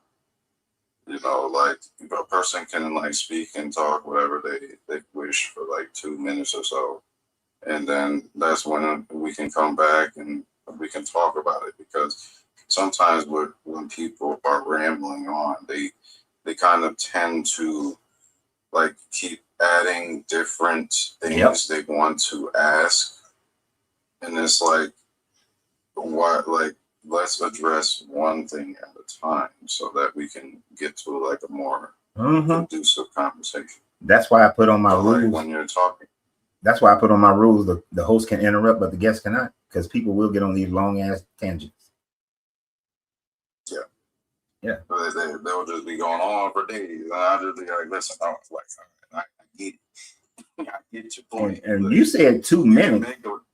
Bro, do you know how long 2 minutes of that's just me. That's me being legal. Do you know how long 2 minutes of talking is? Like, 2 minutes of talking can be tedious, but it's not really that long. If you really think about it. If somebody said like maybe 5 minutes now, that it's just like if you're talking for like a minute, like you can't get everything done in a minute. I can agree with that. You can do it, but I give people to it, just like the rule of like the 3 strikes rule. You know, sometimes like some people have 3 strikes, some people have 2 strikes. You know, like it depends on like how they feel in that moment. Like you might say something heinous and you'd be like, oh wait, hold up. I just gotta get you off immediately, bro. Like I don't know what you're talking about. Or there'll be like a light offense. Maybe he'll say something that like be like, hold up. I get it. I get what you're saying, but you can't be doing all this. So you gotta change your ways, or then we can have a conducive conversation, or you gotta get dropped and go. See what I'm saying? Yeah. And you know, from after I had said something and everything that you had just said right then, that was roughly about 53 seconds. And you see how much shit you said in 53 seconds? Yeah, so now, think about 2 minutes. It's a long ass time. And I didn't realize it until I started teaching. And that was when I was teaching IT. How long 2 minutes? How long 2 minutes is? How long that is? That's a long ass time. And then when I started doing podcasts and making videos, that's when I really realized how long that time is. And like you said, people will start going off on 11 different tangents, and they'll talk about 5 different things. And it's like, no, we got to handle. Can we go point? We can even go point for point, not all this. You know, you monologue like an evil villain, and then we don't. Then we got to backtrack all that. I'll be like, dang, like, come on, yeah.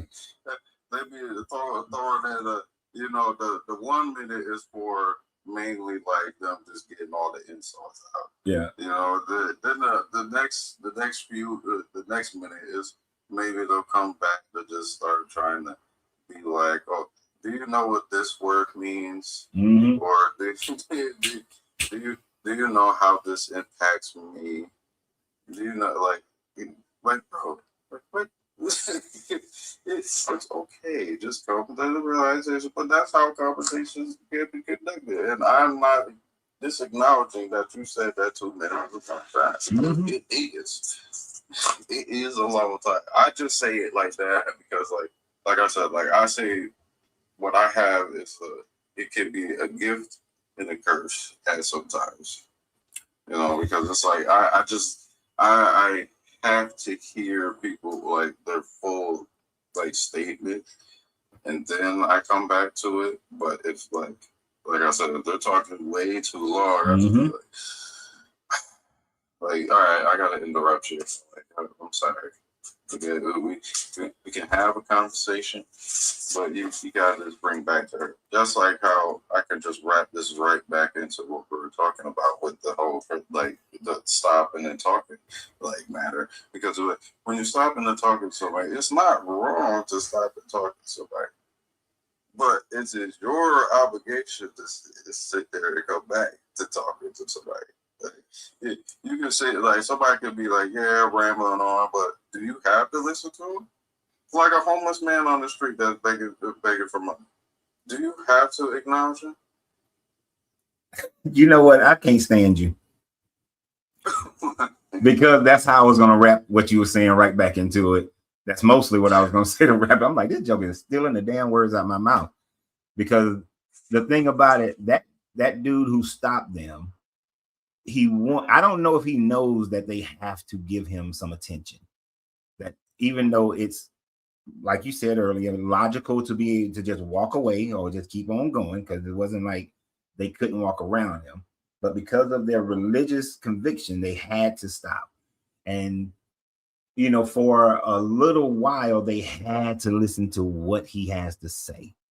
Right.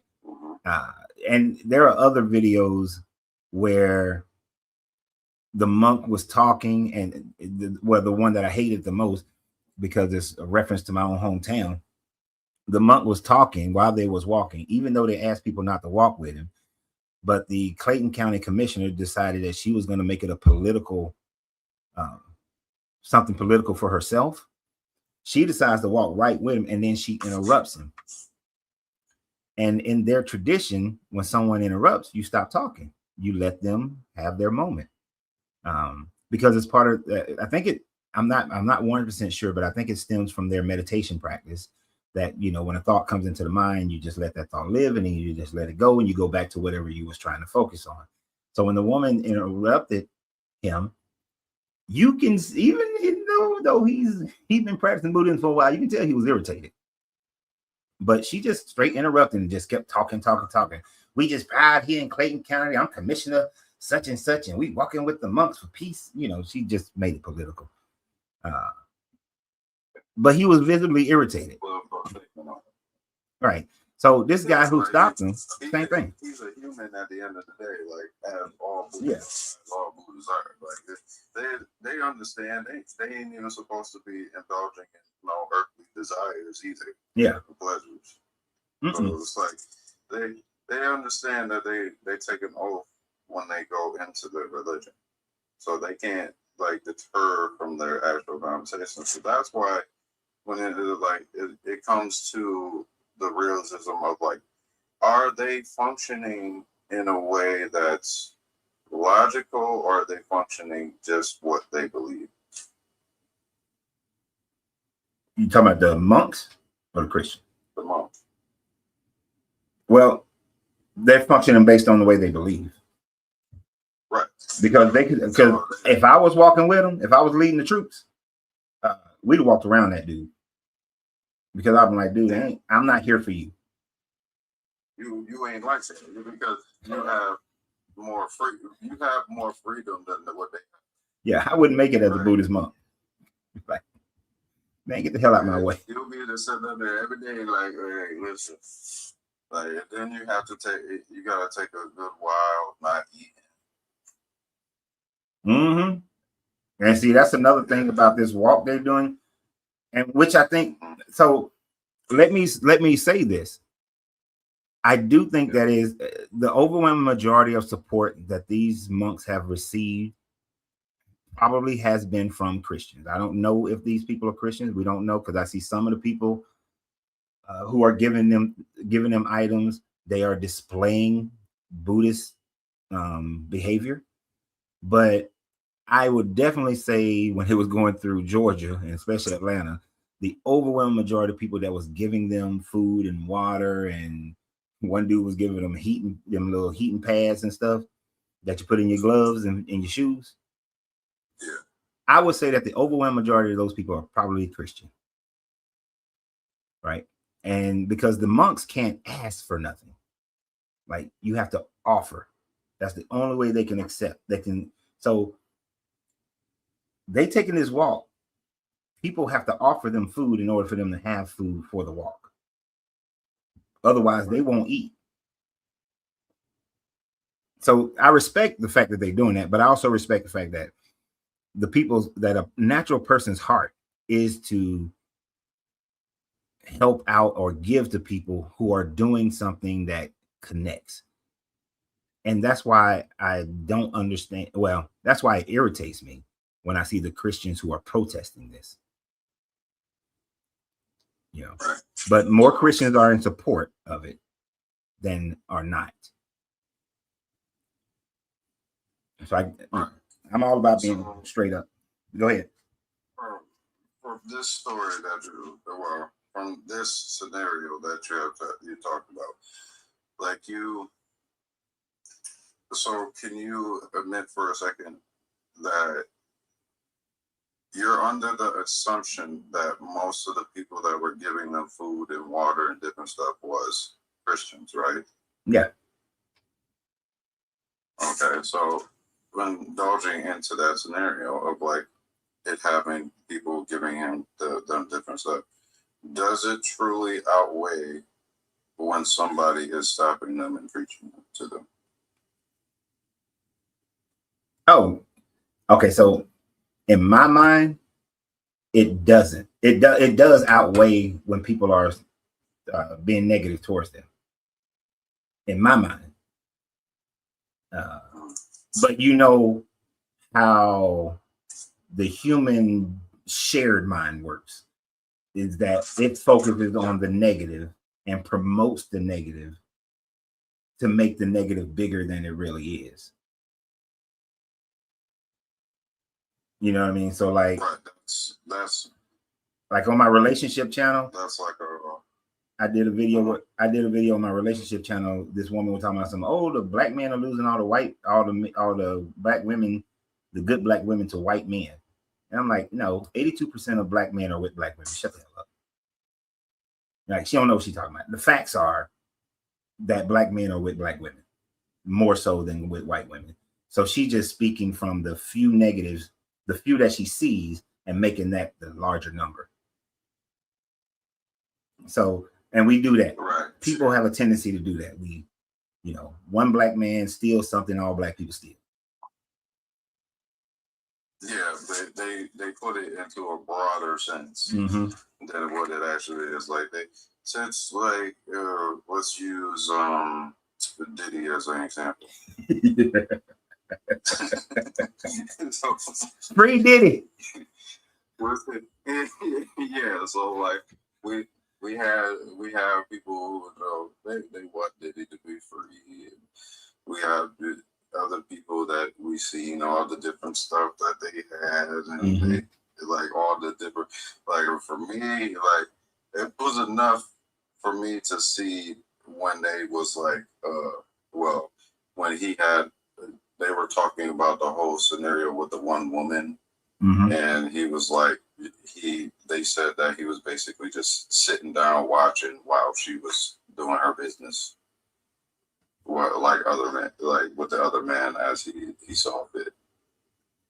Okay, you're gonna have to be more explanatory. Because I honestly don't know a lot about this whole Diddy situation, as I probably should. So when you're saying this woman, what was she doing?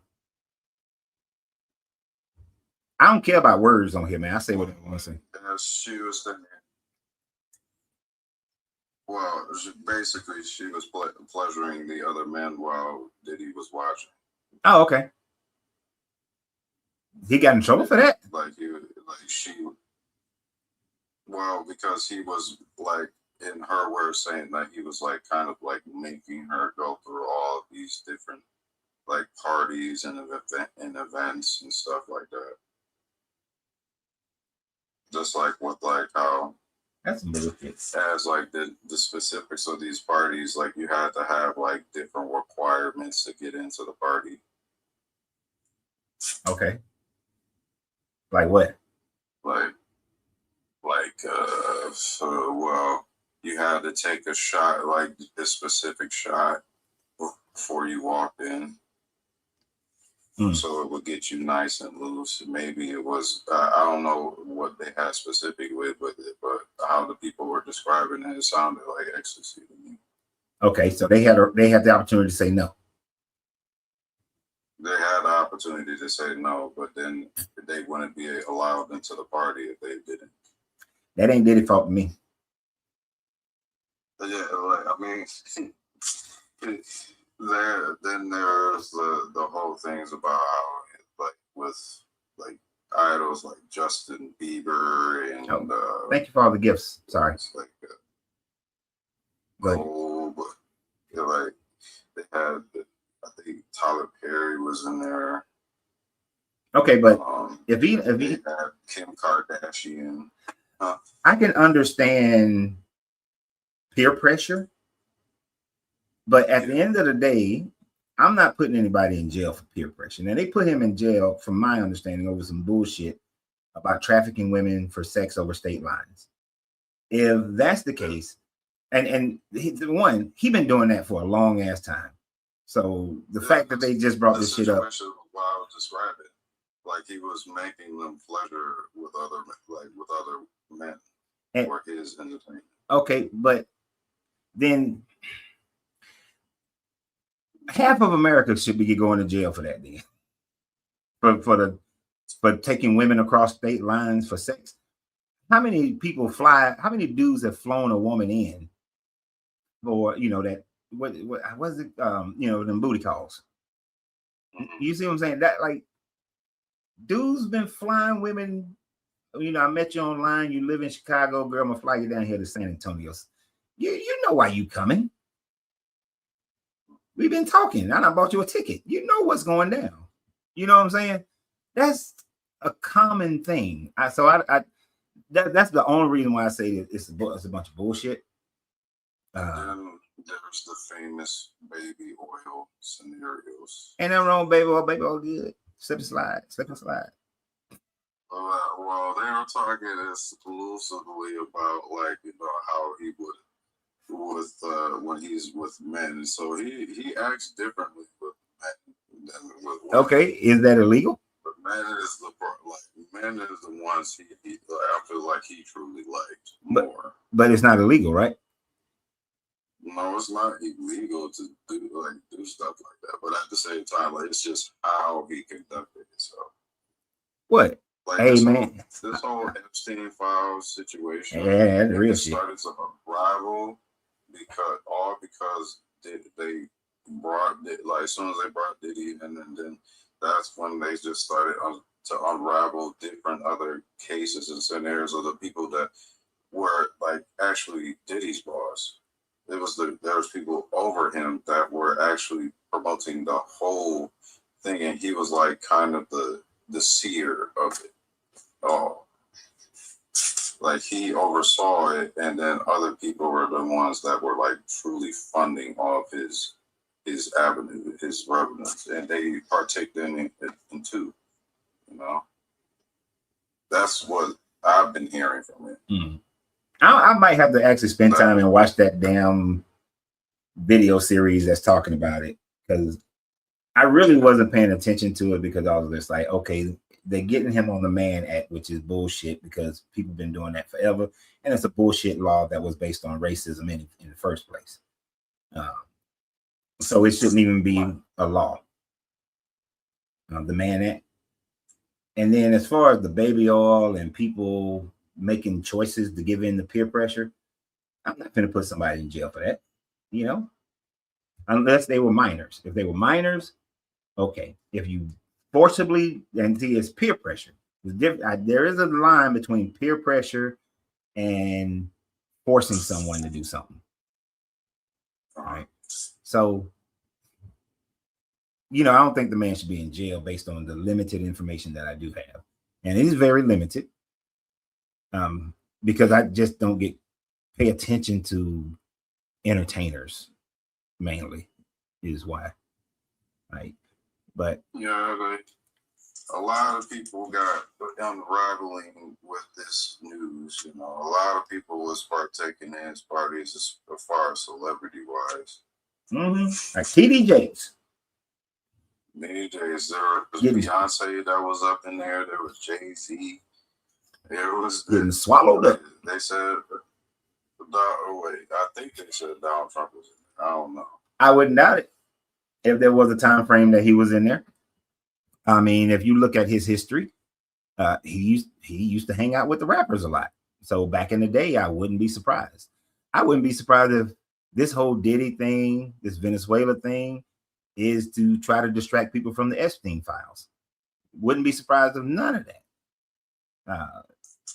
Misdirection has been used by governments for as long as we've had governments, right? So without a doubt, I know they think from all the people who've been like, listen, we had the old saying about presidents, you know, it's choosing your poison. Yeah. Hold on, let me correct this dude. Let me correct somebody real quick. I saw this with somebody else posting earlier, saying that Buddhists worship all kinds of gods except the true God. Just shows me that you don't know one thing about Buddhism, because in Buddhism, there is no God.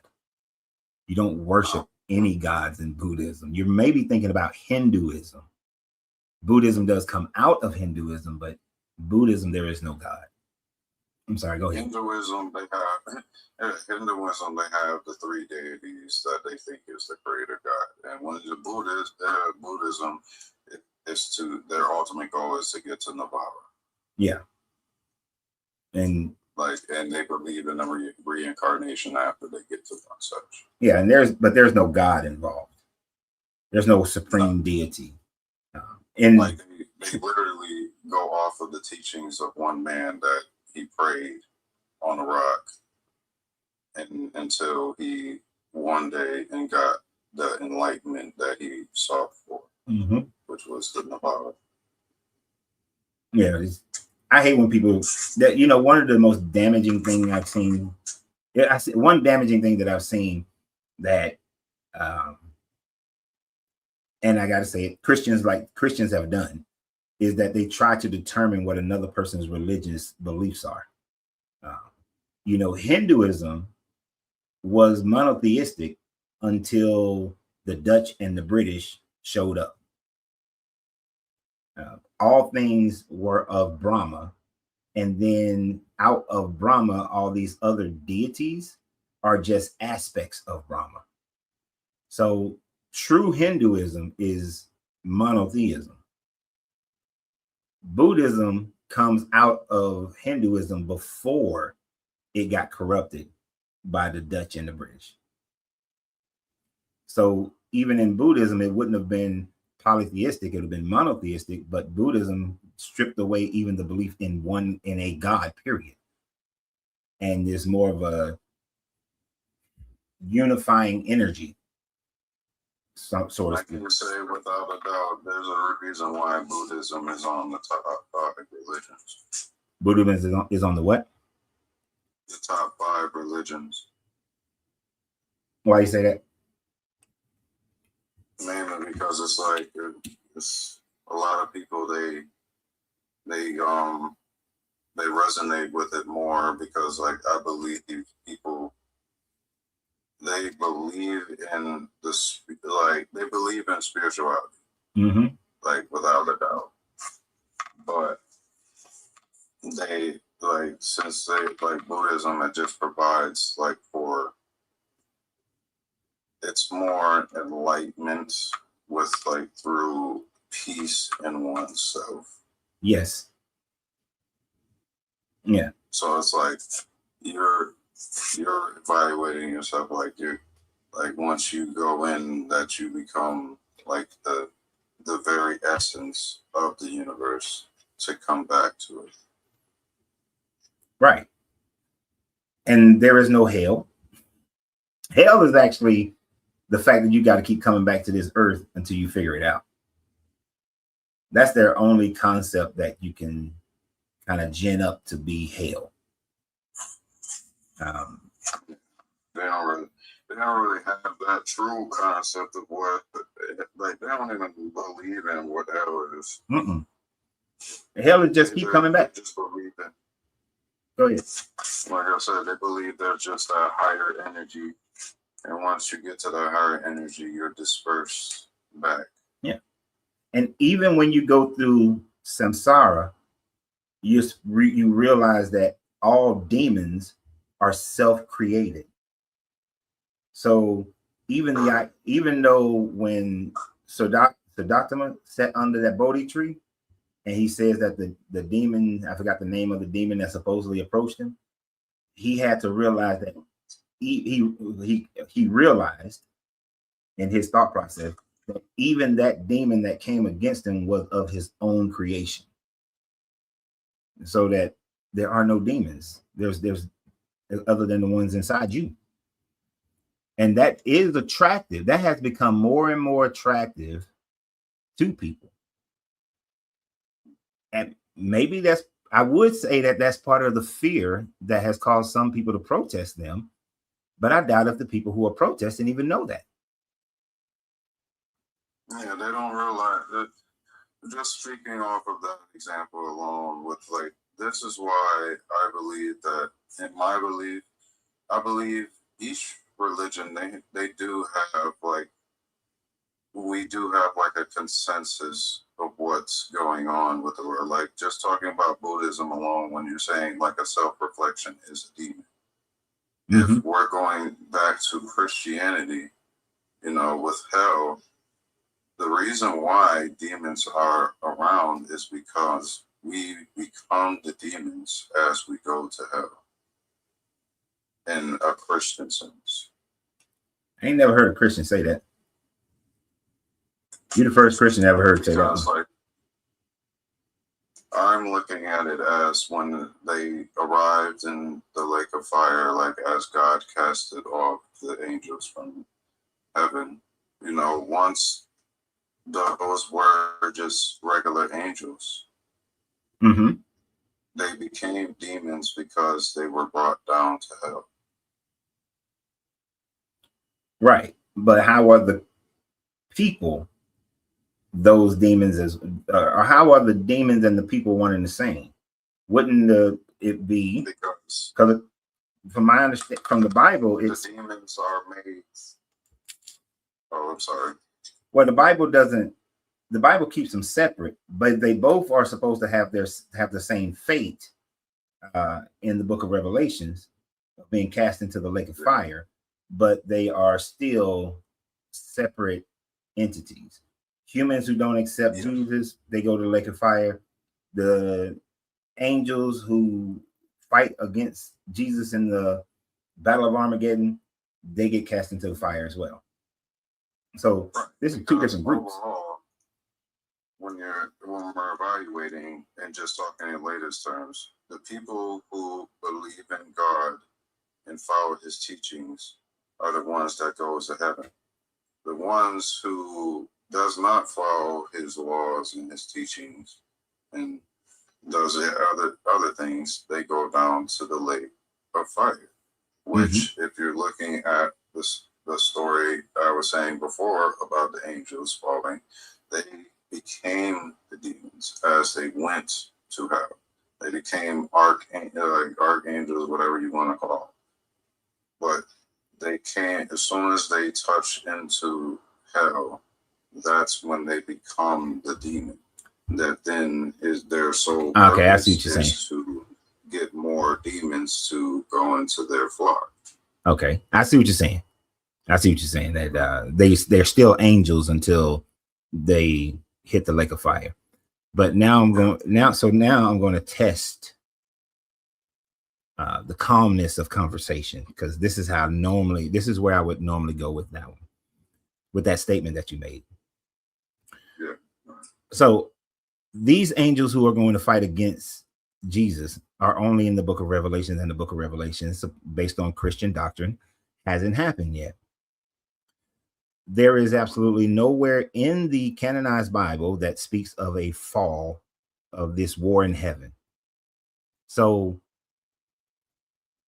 there are no fallen angels right now, according to the Bible.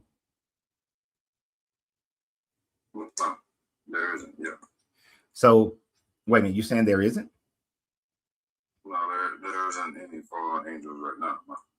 All of them were already casted out. Cast out where? To the lake of fire. The ones that were the defectives were already cast out. But where do you get that from? You get that from the word of God. Like, okay, so let's go through the process here. The book of Genesis is the first place where you have angels came down and had sex with the daughters of men, and then the Nephilim was on the planet, and then all the Nephilim and everybody who supposedly died in the Noah's flood. The angels that came down and had sex with the daughters of men, the Bible doesn't specify what happened to them at all. It doesn't say that they are the fallen angels, because there's only Genesis doesn't give a number of angels that came down and had sex with them. It doesn't tell us where they went. Then when we get to the book of Job, you have this God and all his B'nai Elohim up there in heaven with him. The Satan is also up in heaven with him as well, so the Satan is the adversary, but he's still in heaven in the book of Job. So the angels, Christian doctrine says that those angels try to make those angels who have sex with the daughters of men as the fallen angels, and they try to make the Satan devil. But it is not until around 2nd century BCE through like 1st, 2nd century CE that we get this separation of God and the devil. But prior to that, the Bible doesn't speak in those terms. Right, because the New Testament is more detailed of the Old Testament. But there's so there's still not anywhere where there's a fall. the fall is in your canonized Bible. Now I say canonized because the only place where you find a fall is in the book of Enoch. Enoch is the one who talks about a war in heaven. Now, the book of Enoch is quoted in books like Jude, and Paul quotes him. So it was definitely read and believed to be scripture in 1st century and 2nd century CE. Now, the book of Enoch wasn't written until around the 2nd century, 3rd century BCE, and undoubtedly shows Persian and Greek influences within its writings, because they had wars in heaven and so on and so forth. So the whole concept that Christians have today of a war in heaven comes from a book that's not part of your canon and is taught by early Christians who still believe in a book that's not part of your canon. So why would you, do you see the problem with that? The worst part.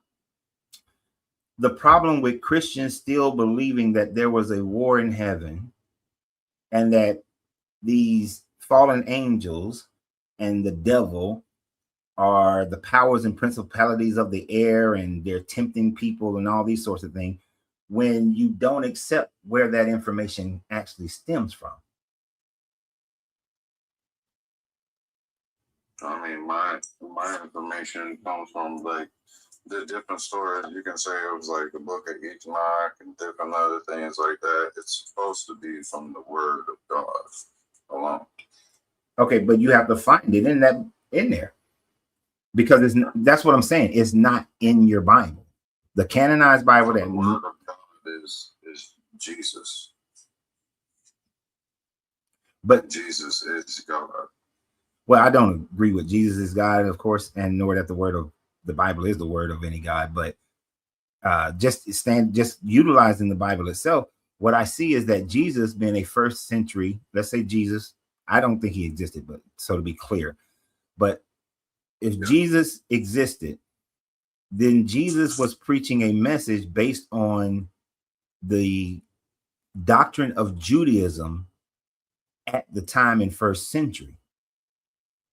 But prior to, I'm going to say, the Babylonian captivity, Judaism didn't teach of a God and a devil. Judaism didn't teach of fallen angels or a war in heaven. Those teachings came into Judaism a couple of hundred years before Jesus was born. So he would have grown up in a culture of Judaism that now teaches differently than what it originally taught.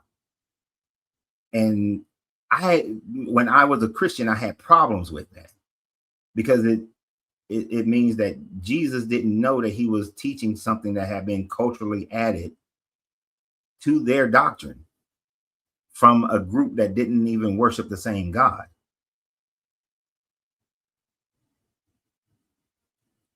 You understand what I'm saying? I see where you're coming around to. That you're like, now we're talking about like where he specifically came up, like when, like what was being taught around his time.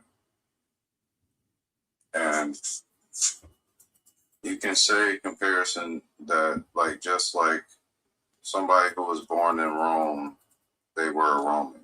Yep. Right. So I get where the wraparound is coming, but at the same time, I do then beg the question of why did his own people condemn him?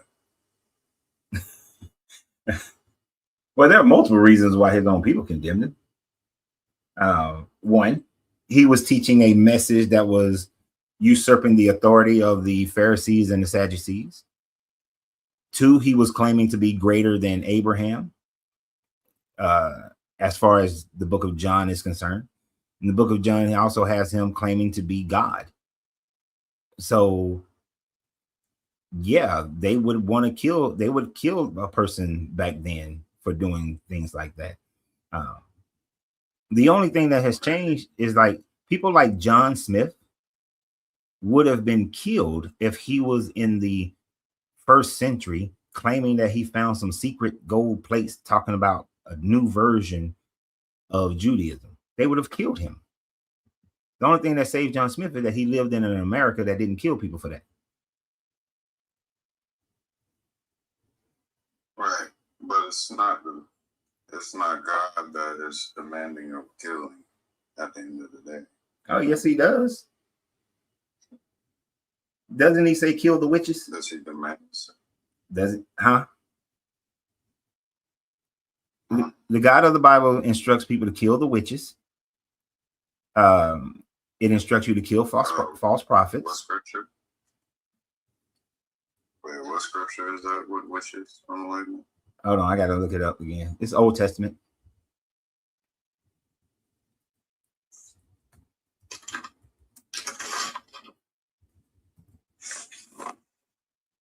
And actually, they follow through on this. Back in the day, they used to follow through on this. Exodus 22:18 is what pops up first. And let me actually go to it. Exodus 2:18 contains a verse addressing witchcraft. Thou shalt not suffer a witch to live. Yeah, 22:18. Not allow sorcerers to live. That's a new version. This verse, along with Leviticus, forbids practices like senile divinity or sorcery. Seeking power outside of God. Okay, there we go. So, avoiding false guidance rather than physical harm. So, like that specific one that you were saying, it just says, the thou shalt not suffer a witch to live. Yeah, kill him. It says whoever has intercourse with an animal should be put to death. Whoever sacrifices to any god other than the Lord alone shall be devoted to destruction. I mean, and above that one is one that I argue with people constantly, and I'm not going to talk about it today because that's for tomorrow. Tomorrow, I'm talking about why women shouldn't follow Christianity, or that Christianity treats women as property. Actually, is what I'm talking about tomorrow. Yeah, this new international version I don't like. Oh no, the RSV updated edition is going to be the most accurate. Right now is our most accurate translation of the Hebrew and the Greek.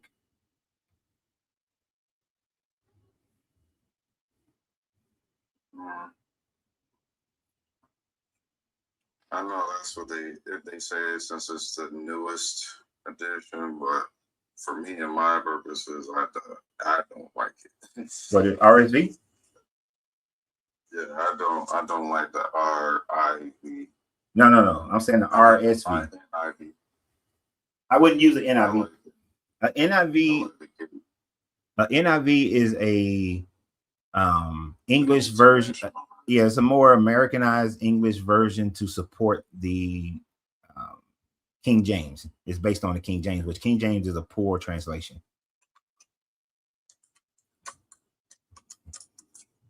So that's why I use the New Revised Standard Updated Edition.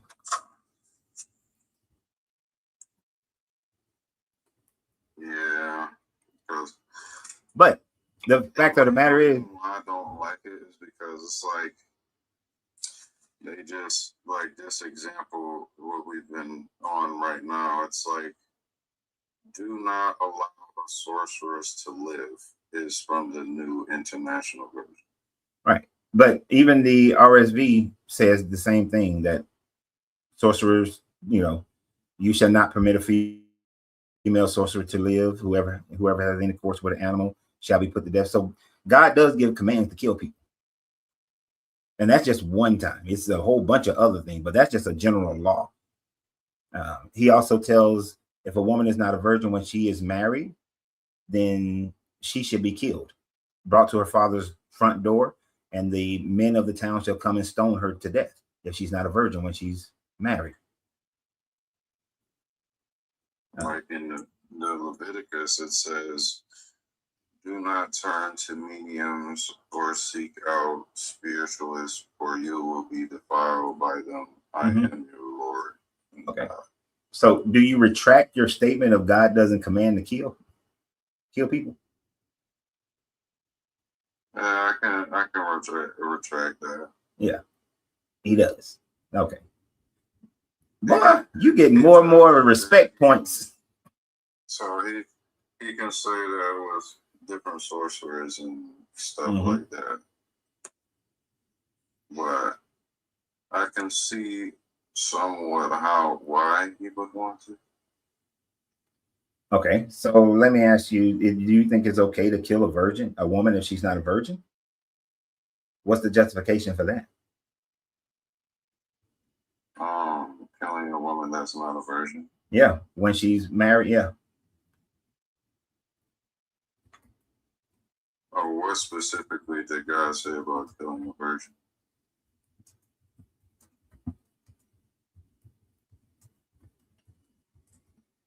Well, so let me make sure I got it right. Deuteronomy 22 is where you're going to find it. I know you're going to ask me, so.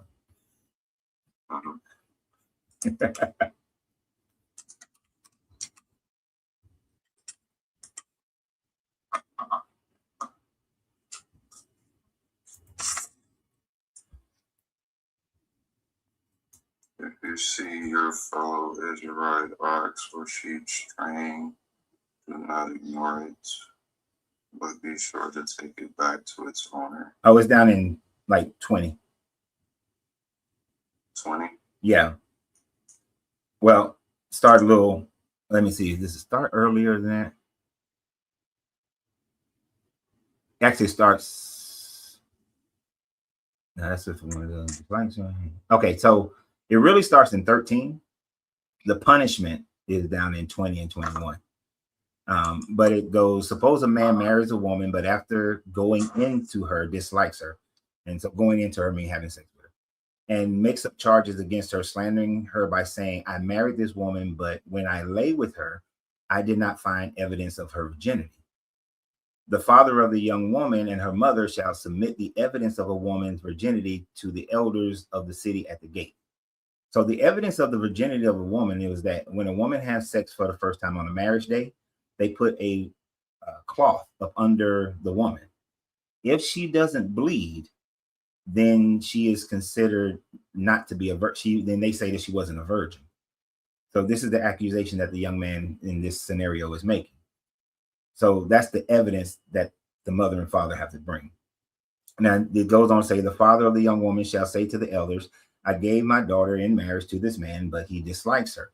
And now he has made up charges against her, saying, I did not find the evidence of your daughter's virginity, but here is the evidence of my daughter's virginity. Then they shall spread out the cloth before the elders of the town. The elders of the town shall take the man and punish him. They shall fine him 100 shekels of silver, which they shall give to the young woman's father, because he has slandered a virgin of Israel. She shall remain his wife. He shall not be permitted to divorce her as long as he lives.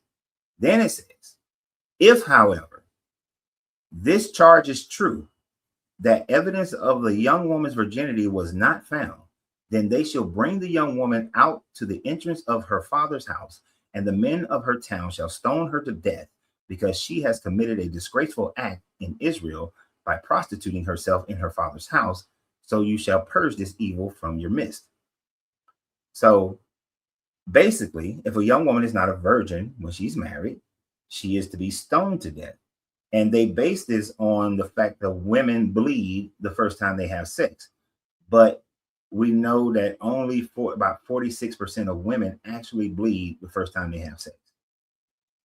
So there's more than just the problem of stoning someone to death here for not being a virgin, but it's also the issue of, and I'm going to just say this plainly, does God not know biology? So, to going back to your first original claim about this. So you said originally of like God said that killing virgins, right? Well, killing a what woman you for guys- not being a virgin. right? Huh? Yeah, because what you described to me now was somebody getting stoned because they weren't a virgin. Yeah, and that's what I asked. Is it justified? What's the God justification for killing a woman because she wasn't a virgin when she got married? I mean, would you justify? How would you justify that today? About killing somebody because when they got married and then the husband found out that she was not a virgin. Mm-hmm. That is a death sentence.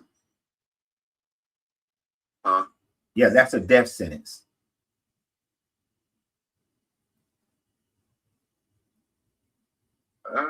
Stoning, yeah, it could be. Oh, stoning is the death sentence. That's so Take a while to get stoned to death. it does. That's a very painful way to die. So how is that? Let me ask you, if you were God, would you give a woman a death sentence for not being a virgin when she's married? No, if I was a God, I think I would. It would be a death sentence only if it was unfaithfulness. Wait, whoa. You think adultery deserved death? I mean, if I was God, Okay. You know, in the Bible, adultery is a death sentence. So you think people should die for committing adultery? no way. If I was God, well, I'm not. So you think God is justified? God is justified in his own actions. I mean, he has a reason for everything that he does. Yeah, nah. You see, that's one of the reasons why I can't accept this God, the God of the Bible, as a true God. You would kill somebody for adultery, but you don't kill people for slavery. You don't kill a man for essaying a woman. Instead, you make the woman have to marry that man. That's the first one. Did the Pharaoh and his army, were they still alive or were they dead?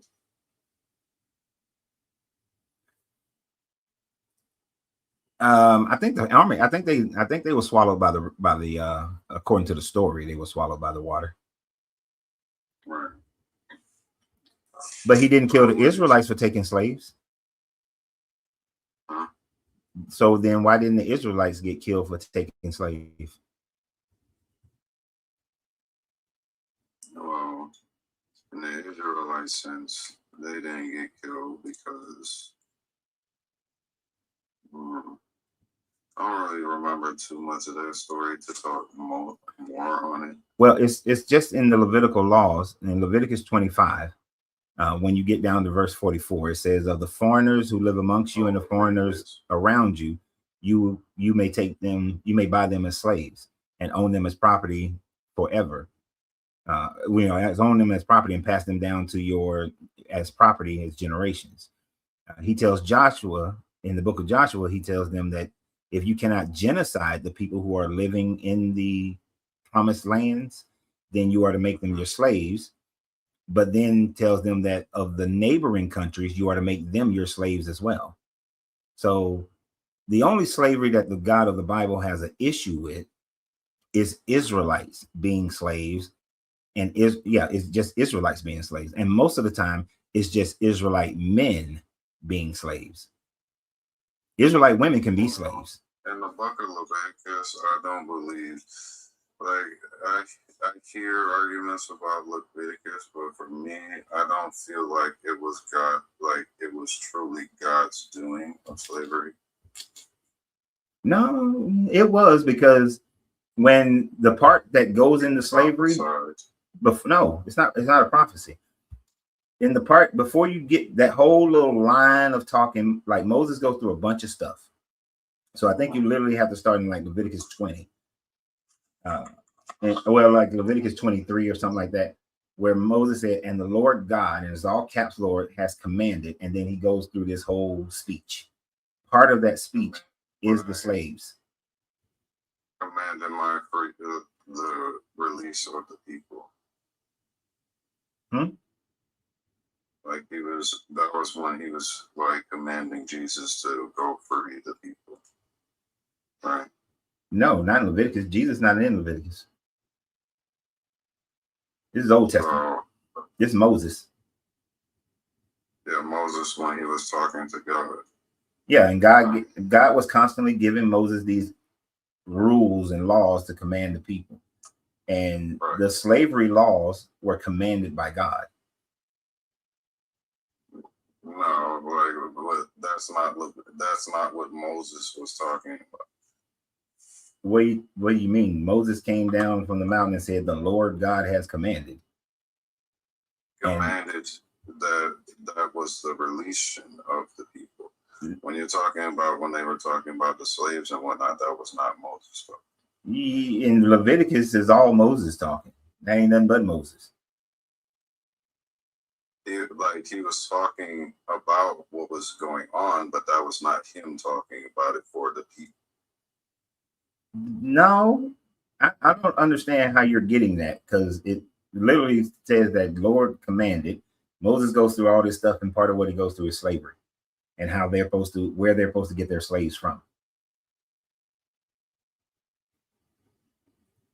Moses is just repeating what this God has told him. That's the whole concept of Leviticus. The laws that are in Leviticus and Deuteronomy and Numbers is this God saying what these laws are supposed to be.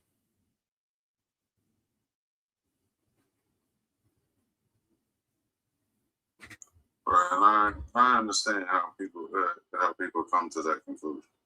See this is a part where we like I know for a fact we're on two different islands with this one,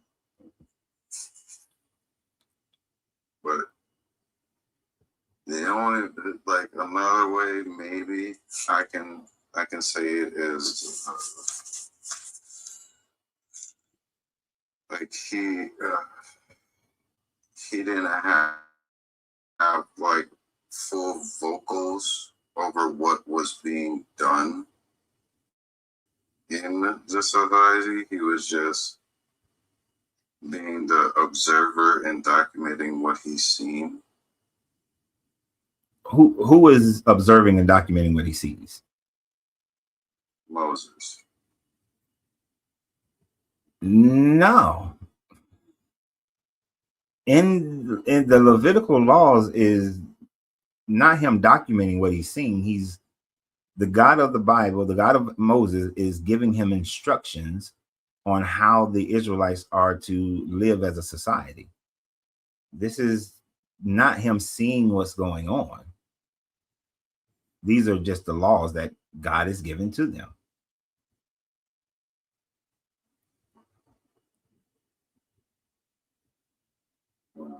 So this ain't Moses just talking.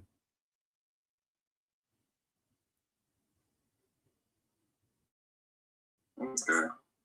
Yeah, when you go on this matter, I would say we're kind of at odds.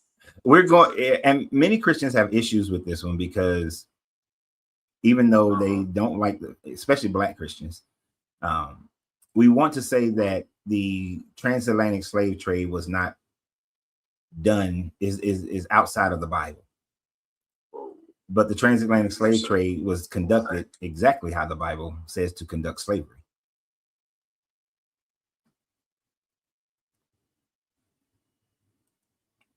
So why did you invoke blackness?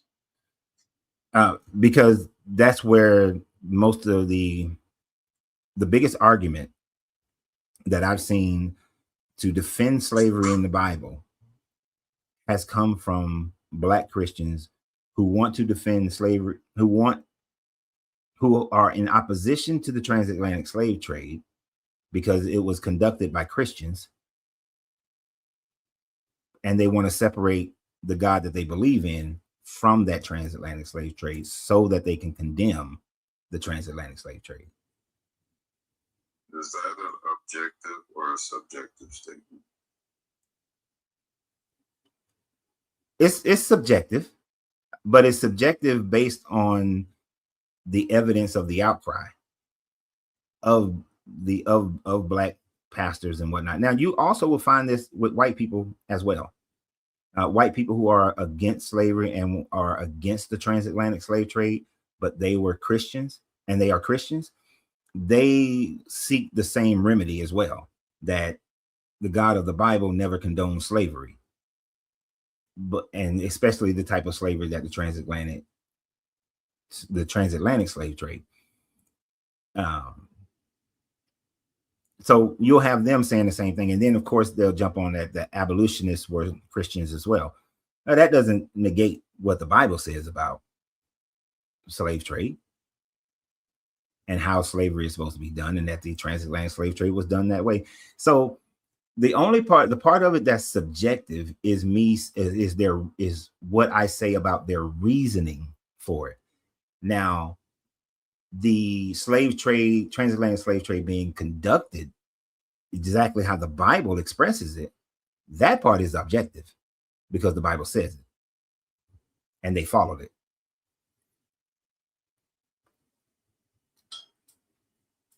So I don't know their feelings, but I definitely know what the Bible says about slavery, and that nowhere in the Bible does it talks about getting rid of slavery. Old Testament, New Testament, extra biblical books that are written outside the Bible, none of them get rid of slavery. Is it so? Slavery is happening today with Christians. You said slavery happening today by Christians? Yeah. I don't know. Might be. Probably not in America as much, but might be. You know what? Sex slavery is happening by Christians and Muslims and and atheists and Hindus. So sex slavery is happening, and I know that for a fact. Now, I can say this: the people that I know of who were conducting sex slavery, they were Christians and Muslims. And that's because of the work that I did when I was in Germany. So you kind of attach, or from what you said, with some scenarios where you, like, I've been hearing you say, like, a lot of, like, maybe it can be a Christian, a Muslim, or a Buddhist, or different stuff like that. But this is truly based on only what you perceive of people, right? And your own presumptions.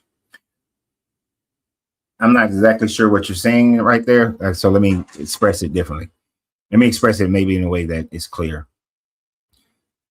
Based on my own experience of your question of slavery happening today, the only slavery that I've witnessed was conducted by Christians and Muslims. I don't know if other people are conducting any type of slavery today, other than there's still slavery going on in places like Libya. And of course, that is a Muslim country. But as far as the sex slave trade, that is happening definitely with Christians and Muslims, to my eyewitness and to my research. And here, the thing about it is the Bible condones both sex slave trade as well as the slave trade of the Americas, the transatlantic slave trade. And that is just based on, this is what the Bible says. And then you look at how the slave trade was conducted, and it was conducted how the Bible says to conduct it.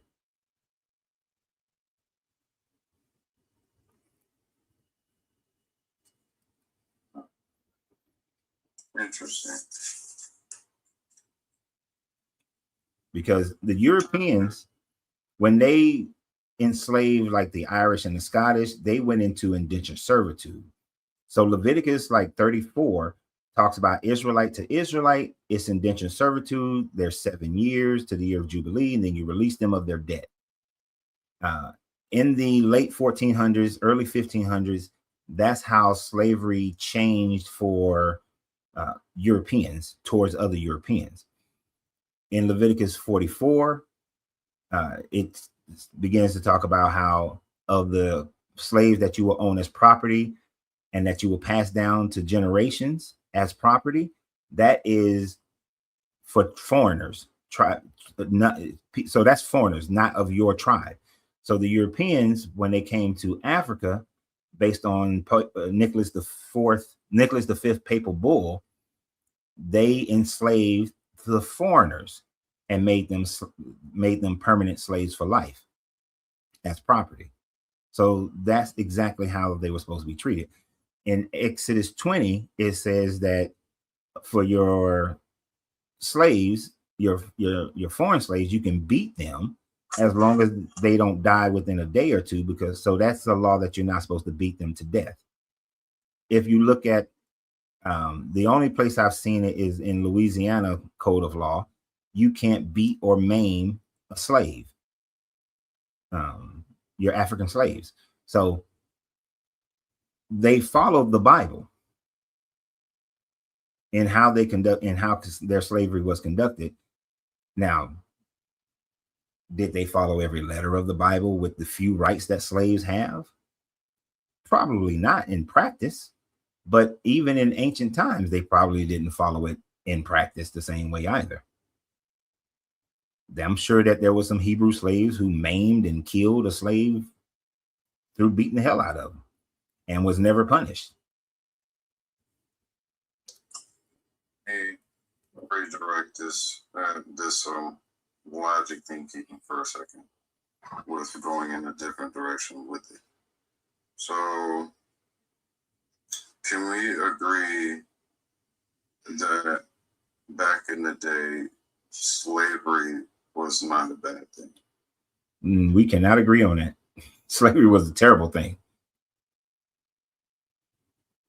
Well, I mean, just to the eyes of the beholder, what I'm saying about that is that multiple societies conducted themselves in slavery type of things, you know. Yeah, multiple societies did. It was normalized way more than it is today, right? Of course, yes, we can agree to that. Well, but I don't. But even then, I think it was a bad thing even back then. But they didn't think about it like that.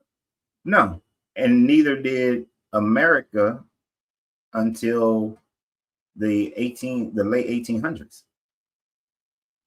Right, because of the way how they used it about what's what we can talk about, like when they put black people under slavery and they used the Bible to basically try to subjugate us. Right? Yeah. But so we can even look at during the Roman Empire time frame after 481, when Roman Empire became Christian, they enslaved the Germanic tribes as property because they saw them as foreigners. They enslaved the British Isle tribes because they saw them as property as well, but they saw them as a different tribe. So they didn't. So they went into slavery as well as property for life.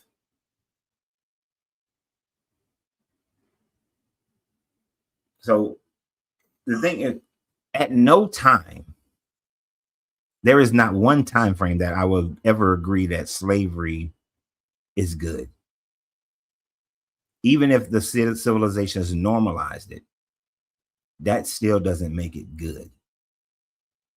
All right, because we have our logical capacities nowadays on like how we conduct it. I understand that. But if you're looking from way back when, they didn't really view it like that. Okay, so that just makes slavery subjective. I mean, that just makes the morality of slavery subjective, which all moralities are subjective. I mean, not all of them. No, all morality is subjective.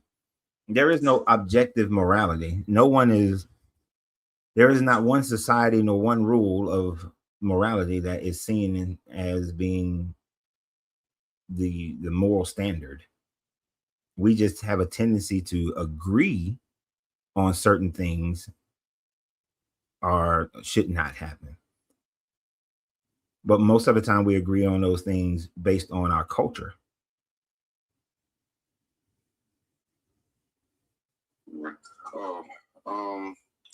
I have to now actually vacate now because I gotta go over and do my due diligence. No, actually, I appreciate you. I gotta get into my commitments.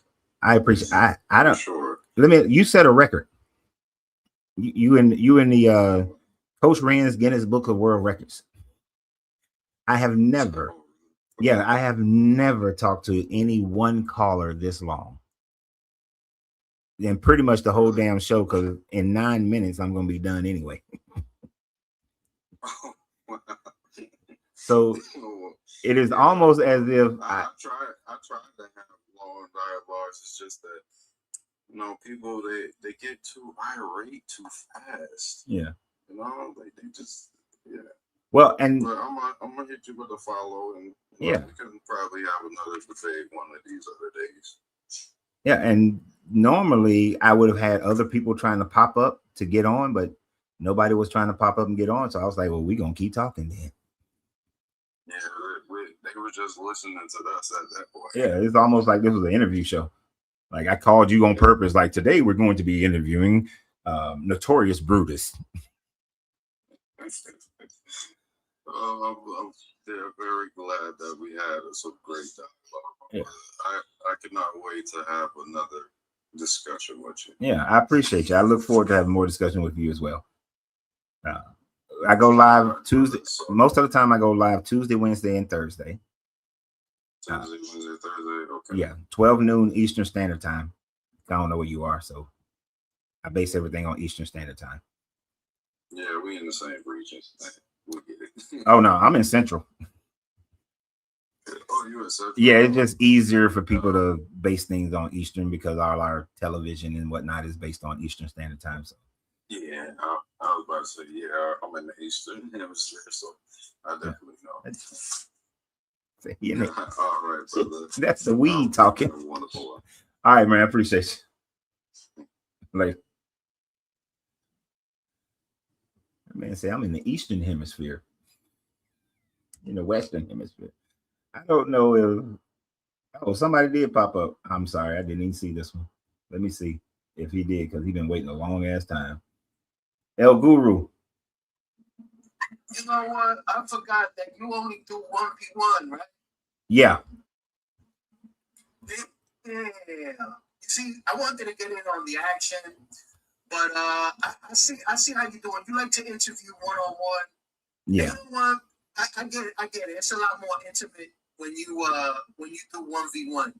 Well, and it's more controllable because when I first started, I would let 3-4 people be up, and it's just chaos.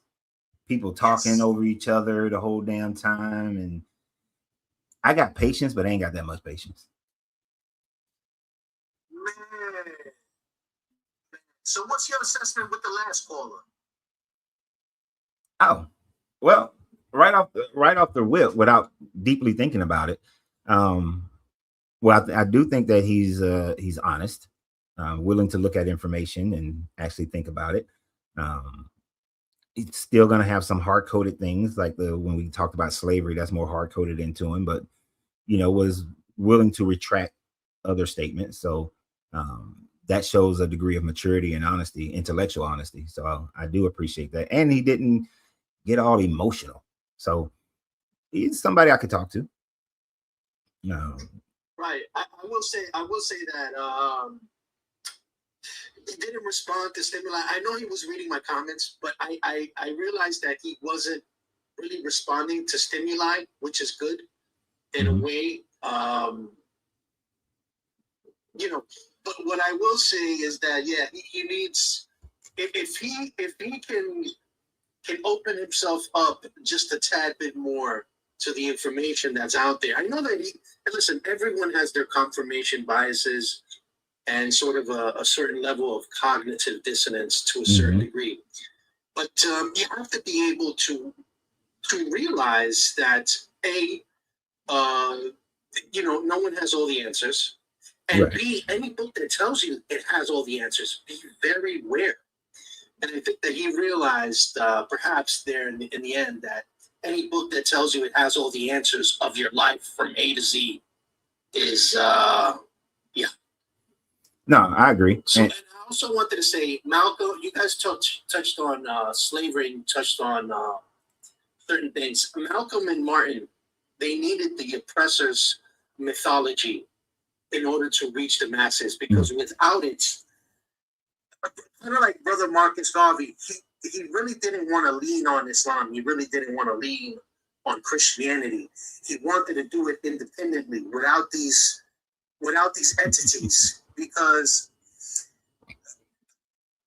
let me just ask you this, my dear brother, because you seem like you're very intellectually inclined. How is it that Pope Gregory the Eighth or the Seventh was able to change, right, from us using the Julian calendar to then using his calendar to then and making the entire globe to get on the same page? How do you think that they accomplished that?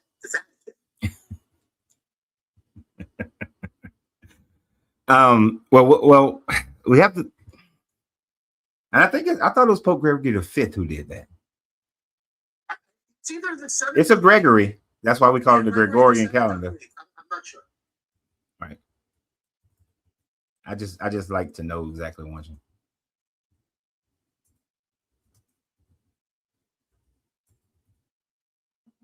I'm sorry, I don't have my gear in front of me. Yeah. No, that's all right. Yeah. No, you was it's Pope Gregory the Ninth. I mean, no, sorry, Pope Gregory the Eighth. You was right, Pope Gregory the Eighth. Yeah. Right. So, so Pope Gregory's calendar is just a slight change to the Julian calendar. So really it's the Julian calendar that we utilize. Gregory just added the leap year in there. I mean, that's his real claim to fame to his calendar, is adding a leap year. But to go to the larger question that you're asking is, how do we get the like 2/3 of the world utilizing that same calendar? Because it's not the whole world, but 2/3 of the world. Yeah, two-thirds, right? Because I don't know if you're aware. I don't know if you're aware of this, but in Ethiopia they have a different. Right. Based on Jesus, they go by it different. Right. Ethiopia, China, Israel, they all have their own calendar. They all have their own calendar. Right. Yes. So, and China represents 1/3 of the population on the planet. So, yeah. The very least. But it's through violence, conquest, and then economic pressure. That is to use that calendar, because that became the calendar of the European countries, and they went out in their so-called age of discovery and took over the Indian culture, took over most of Africa. Well, took over most of the African culture, took over the American cultures.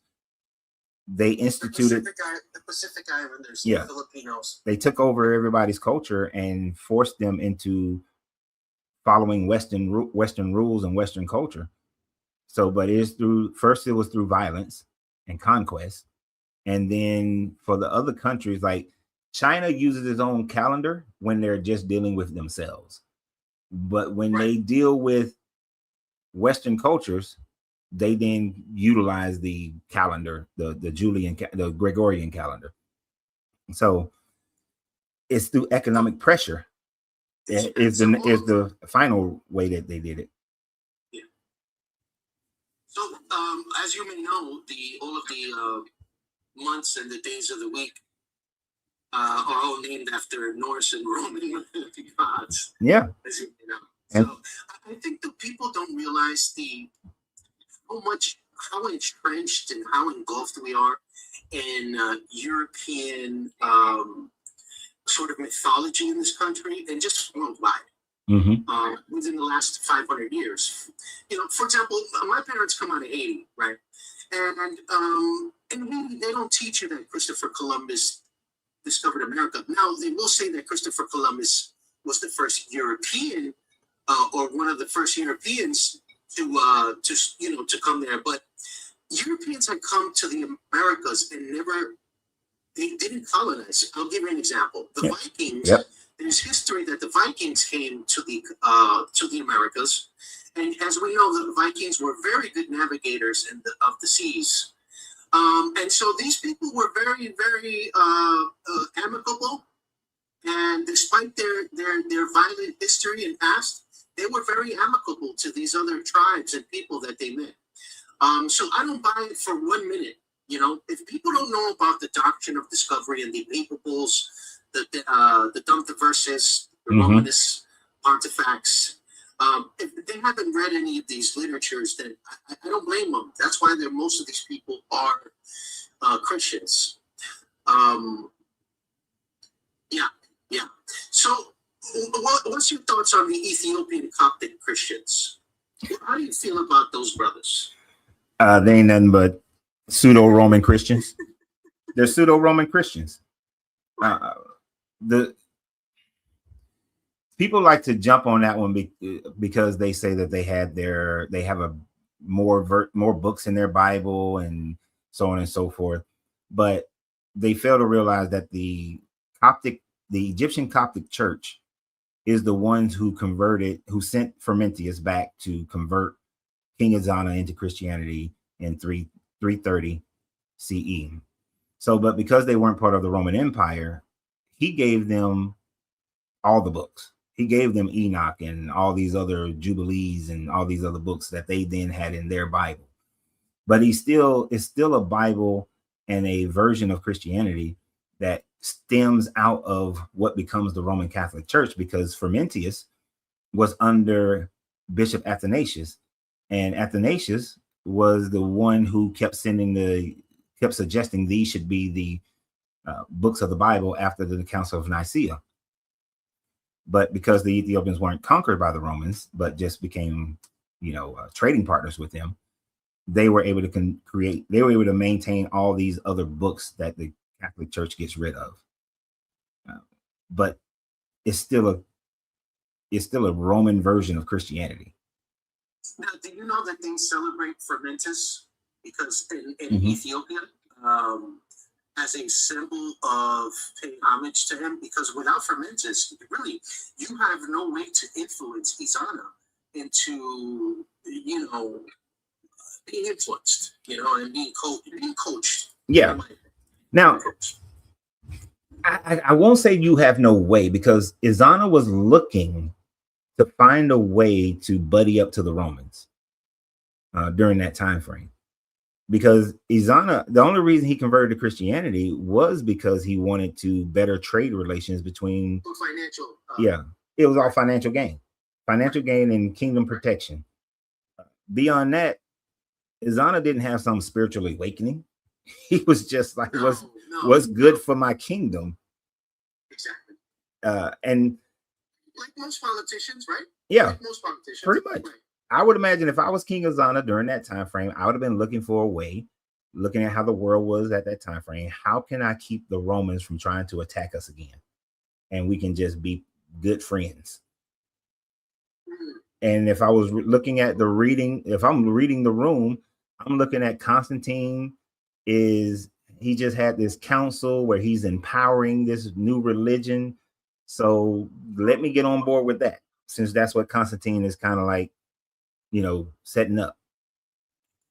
Well, yeah, by this time he had set up the Nicene Creed. Yeah, Puts a lot of people, right, which puts a lot of people under the umbrella that Jesus was the sancticity and the the kind of like the veracity of Jesus was determined there. Yeah, and whether he was a half man, half amazing. Yeah, and then you see that Zana, he would have known that the treasury of Rome was open for Constantine's mother Helena, who was Christian, to go and build all these churches and all these sorts of things. So I would have been like, you know what? We need to buddy up with Rome. The best way to do it, become Christian. Yep. And but it still took a while for Ethiopia to become mostly Christian. Izana didn't see that part happening. It took about 80 years for them to become mostly Christian, because people were still practicing their ancestral religions. Their ancestral religions, right? Yes. And that only lasted until around the 500s, 600s, when the Arab conquest started, and then that's why half the country now is Muslim. That's why half the country is Muslim. Yeah. And what are your thoughts on the conflict between the Christian and the Muslims in Nigeria currently? Have you looked into that? Yeah, I think it's stupid.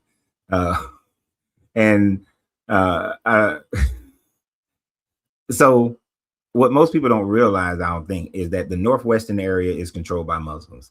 The central area is kind of a mixture. The southeastern area is controlled by Christians. The overwhelming government is controlled by Christians. But the majority of people who are in conflict with each other is not the Muslims against the Christians.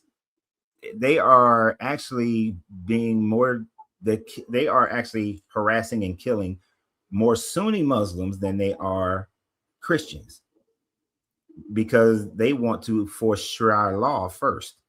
Now, if they can get that kind of control, they probably will start trying to conquer the rest of the country.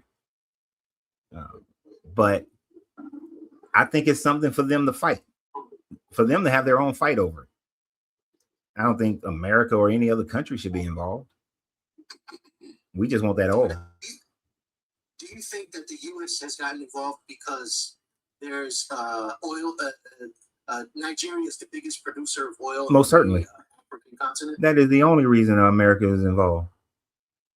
Because of the oil. Yeah, this fight been going on for a long ass time, for decades. Right. America is only involved because of the oil. That's it. Yeah. If they didn't have oil, America wouldn't give two shits about it.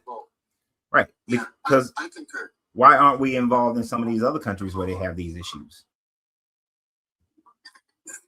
America, you brought up Ethiopia, right? I don't remember how long ago it was, maybe about 5, 6, 7, 10 years ago, when the Muslims in Ethiopia, they slaughtered like 80 Ethiopian Christians because they were having, a conflict between the Muslims and the Christians. America didn't say shit, because Ethiopia ain't got that oil. They ain't got no precious minerals or nothing like that. They don't have what we need, what we want, that makes money. So they'll probably figure out a way to try to go into Congo next. Well, they're trying to get Cuba. They're trying to get Cuba and Colombia and Greenland next, but they'll try to figure out a way to get into Congo, because you can get Congo. They got more precious minerals than damn near anything. Well, the only I heard from someone that most of our cell phones only work because of the stuff that comes out of there. Yeah, it is. It does. You can control the cell phone market if you can control Congo. But the problem is that Congo is a Christian, is like overwhelming majority is Christian. Yeah. And that's because Leopold killed about 10 to 15 million people in that country and forced them into Christianity. It's more like in the upwards of 20 million. Yeah, the number goes up Only because it was King Leopold the first, the second, and the third. Yeah, the number keeps going up. You know, it's hard to get the actual data from that time frame. Yeah, because the thing is that Leopold had human zoos in Belgium. Yep. They didn't close them down until like 1915 or 1920s. Yeah, they were. But even the Bronx Zoo had here in New York City. The Bronx Zoo even had an African man on display as part of the human zoo situation. Didn't know that. You didn't know that? No, I didn't know that part. Yeah, the Bronx Zoo. Yeah. But I am 100% sure that the only reason we care about Nigeria, this country cares about Nigeria, is because of oil. Yeah. So, and that's. Do you think that this the current administration has its eye sets?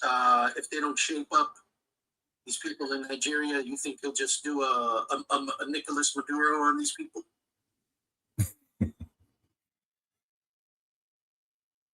It seems like he's playing chess. I don't think he can. It seems like he's playing chess with. He's trying to take over certain markets, in my opinion.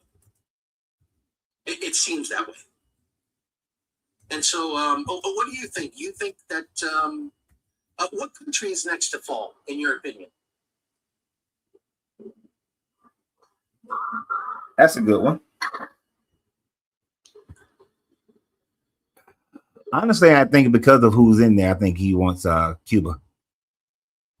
Cuba is the next one. Yeah, I don't think it's okay. Let me give you 50-50. Cuba and Colombia. Or next. Yeah, Cuba and Colombia. Now, he might try Maduro in Nigeria since the president of Nigeria is Muslim. I think that's a harder one to accomplish. Because of the distance, you mean? Well, no, the distance is part of it, but the distance is not that big a deal because we got a whole carrier fleet that's always in the Atlantic Ocean. So that wouldn't be a hard, you can do it off of that carrier. Off of that carrier. Yeah, that carrier group. Yeah, that carrier group will be able to accomplish it. They got SEAL teams that are on there, so it wouldn't be the Delta Rangers like they did for. Like they did for Maduro. He used the Delta. I don't know why he used Delta instead of SEALs, but because Delta Rangers are the baddest motherfuckers on the planet.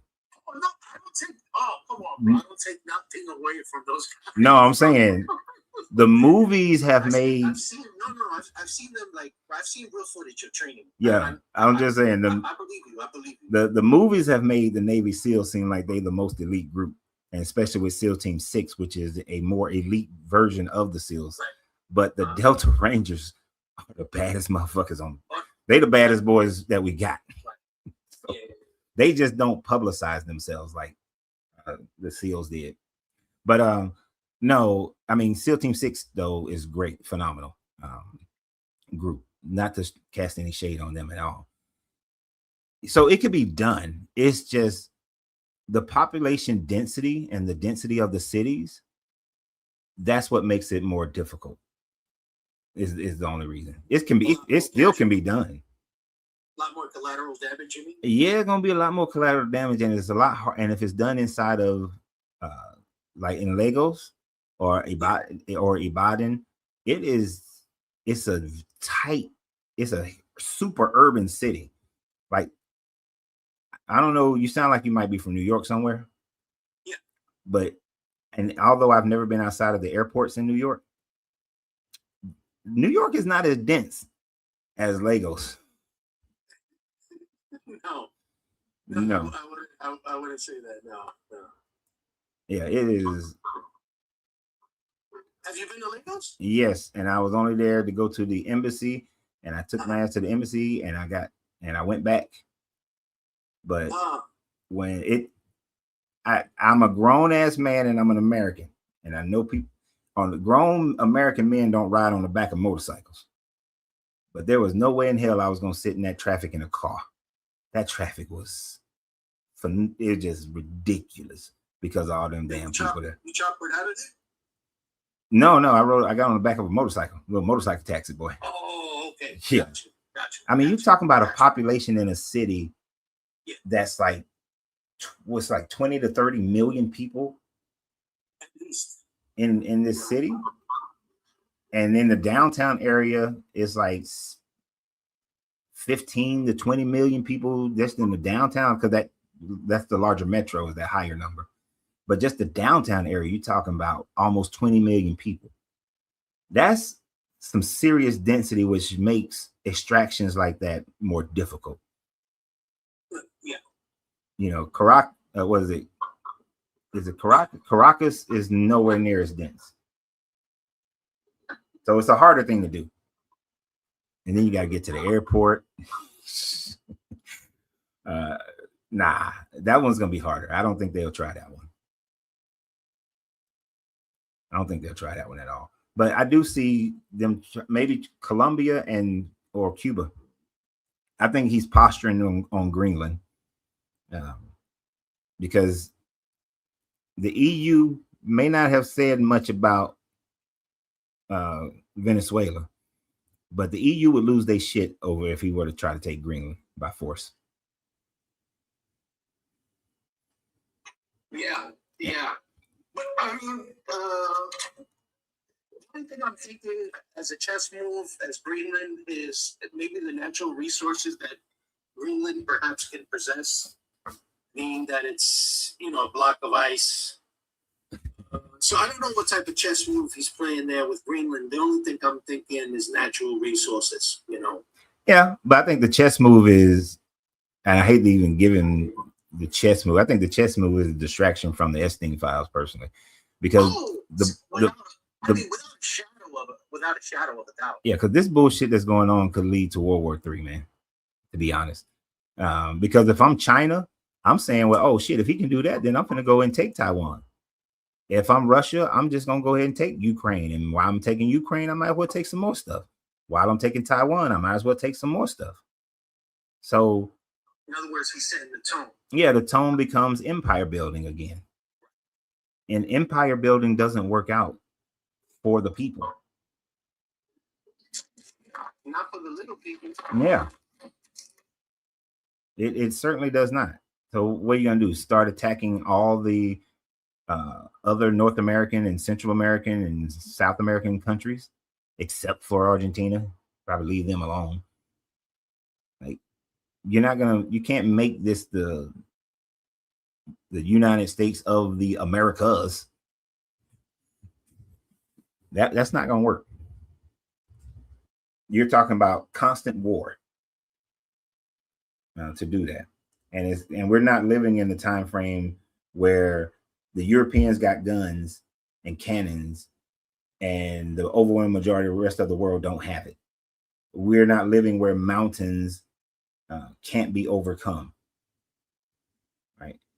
So it's a different conquest. The only reason why I'm asking is because he's asking these defense contractors, right? But to build quicker. So I'm asking myself, if he's putting pressure on the defense contractors, it's because obviously he's only going to be in power for a certain amount of time. But he wants to put the fire under their ass because he wants to. I don't know. What do you think? You think he's going to pull a Nagasaki or Hiroshima? I don't think he's that crazy. You think he has the gall? I don't think the power to do it. He got the power to do it. I don't think he's crazy enough to do that one. I don't think anybody's going to drop a bomb. Not one of those. Yeah. I don't think anybody's crazy enough to do that shit. I seriously doubt it.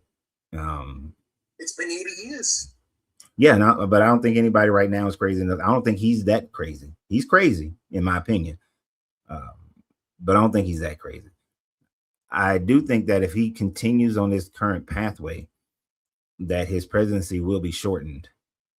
Either at some point, there's a tipping point where the people of America will want him gone.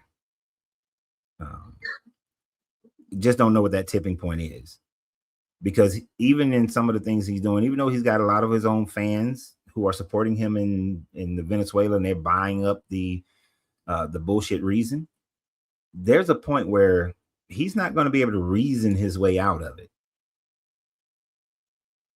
Which Greenland may be that point. Cuba, Colombia, he probably still have their support. But if he starts putting boots on the ground and in these jungles and forests, you might see a little Vietnamish come across. That's it. And we're not putting up with Vietnam. The generations that are living today, the Gen X and millennials and Gen Zers, that type of horror, they're not gonna put up with that. So there's a limit. So we did $2 trillion in Afghan. We did $2 trillion with no resolution. We left an enormous amount of equipment and gear out there. And I know, the current administration said, well, you got to ask George Bush because that was a George Bush war. Now, what are your thoughts on the longest war the U.S. has ever encountered? Now, I know it's all said and done, but Taliban has given these people a run for their money in Afghanistan. The reason why is because I know several people on this application, through this application, that are refugees from Afghanistan. And it's sad what's going on there, bro. Yeah, it is. And I mean, so do you think that Venezuela could be the next Afghanistan? Definitely could be. If the so it's the thing about Venezuela is terrain. It's great for jungle warfare, and the military hasn't trained for jungle warfare since the late 80s or late 80s, early 90s. No, when I came in, we were still training for jungle warfare. That's why we was kind of thrown off guard when we went to Saudi Arabia. We had helicopters that wouldn't fly, and we didn't really know how to deal with the desert terrain. Our equipment wasn't built for it. So we did have some struggles in the buildup. So there's no one in the military. Let me not say no one. Well, there's probably not, it's very few people who have dealt with jungle warfare. And that's going to be a hard transition to go into those jungles and those mountains. And mountains in the jungle are very different from mountains in Afghanistan. There are no trees on those mountains in Afghanistan. There are very few trees. When you're dealing with the tree jungle where you can't see more than 5 to 10 feet in front of you, where the shotgun is one of the best damn weapons, and most military people don't know how to use a shotgun militarily, it's a different fight.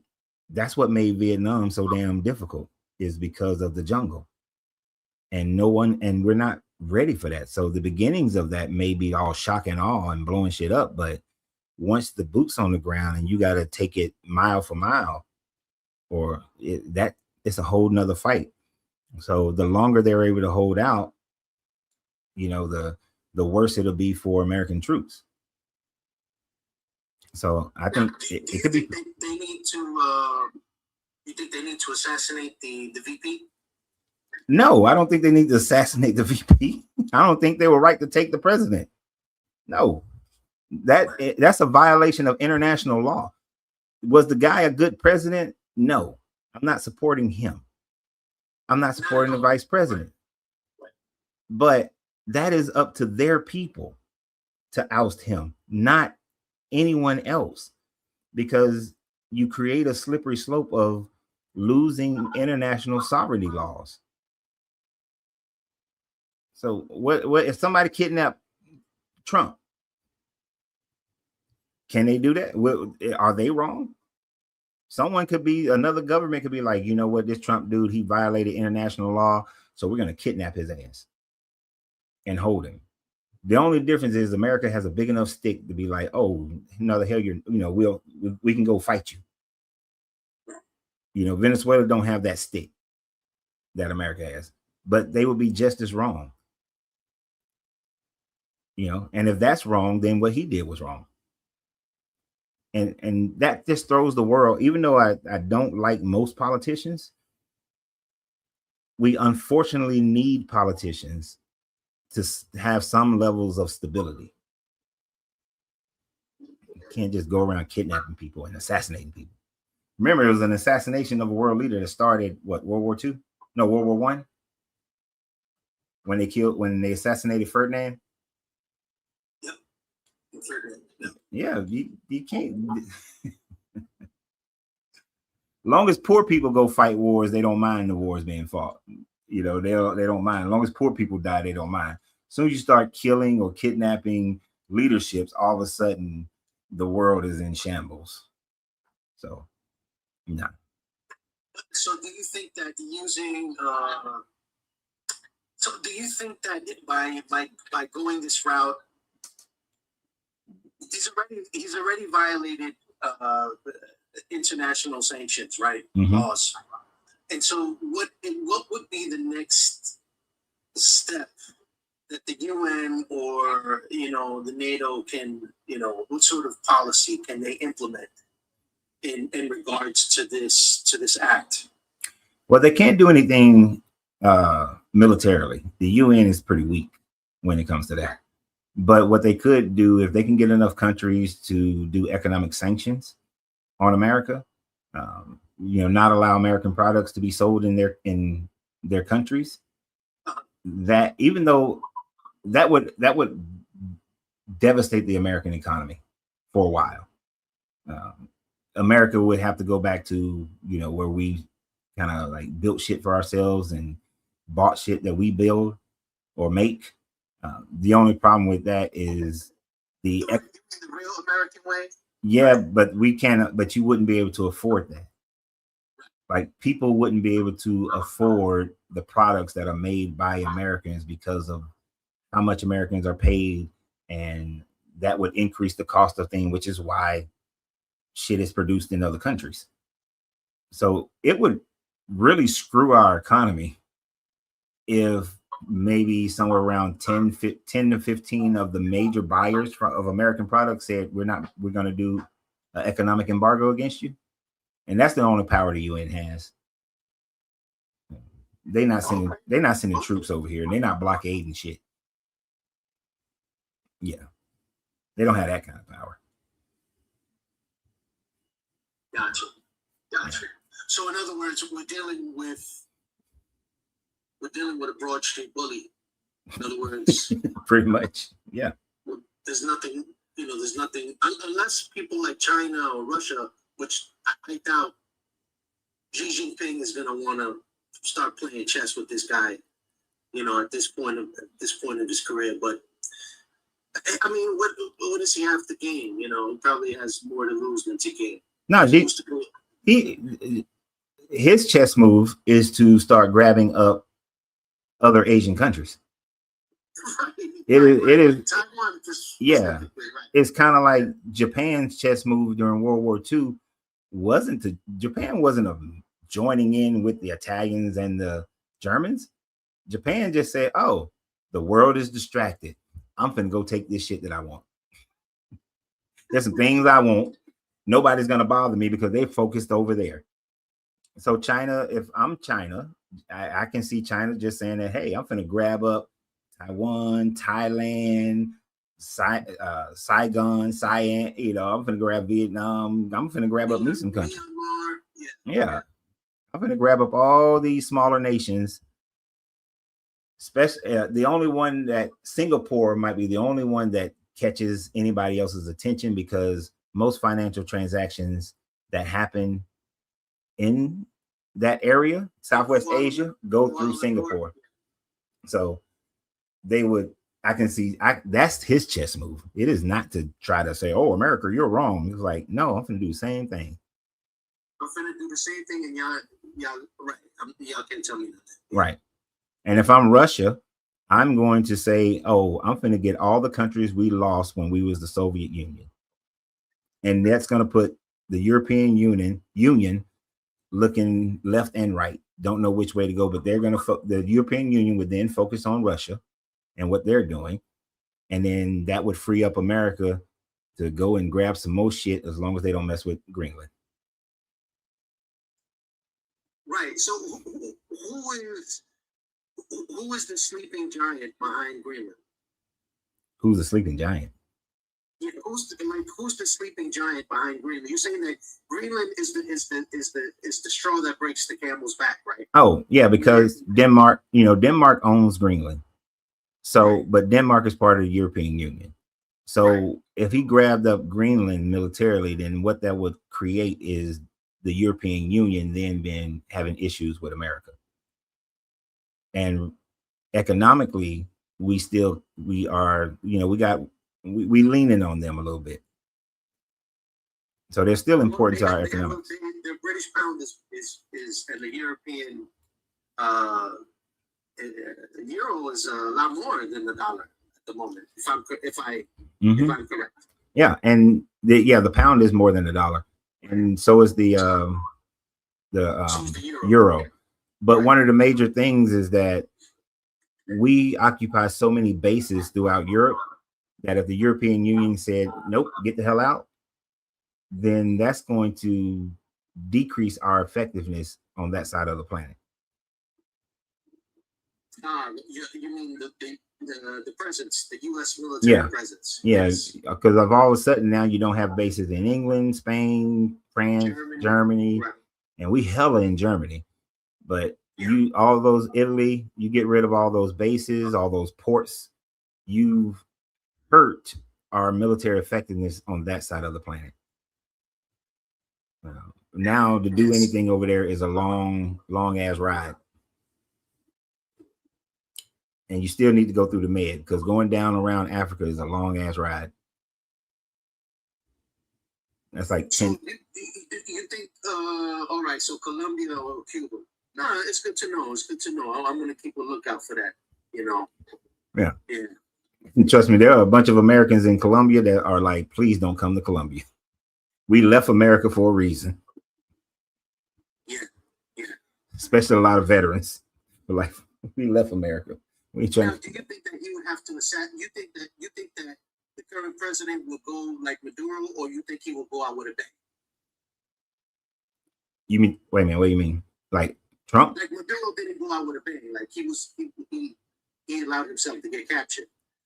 So do you think that the president of Colombia will go out with a bang, or you think he will allow himself to get captured? I honestly don't know. Gotcha. Honestly, don't know. I think the only reason why I think he didn't go out with a bang is because of it. Maybe his wife told him chill. You know? Could be. That's the only thing I'm thinking. Because other than that, I would not. If I was in Maduro's shoes, I would not want to be captured. So it's kamikaze, or what we doing, or it's kamikaze. He probably didn't think it would actually happen. Like maybe. He probably had word that this is going to happen, and he's probably like, nah, nobody's that crazy to violate international law. Yeah, and all that, right? Yeah, I'm pretty sure he didn't think it would happen, but now that it's happened, I think and that'll make Colombia and Cuba a little bit more difficult because now they're like, wait a minute, he might go out with a bang. We already seen it. We've seen him happen, so I think the needle has moved in that direction where they are going to be more defensive about it. So yeah. Gotcha. Yeah. But man, let me talk to this last person, then I'm getting the hell off her. Oh yeah, man. Yeah. Oh, listen, I appreciate it, man. Listen, please, man, keep doing these lives, man. Oh, I will. Appreciate it, my brother. Appreciate you. Thank you. Oh, all right. I know I said I was getting off 30 minutes ago, but Bible equals mind control.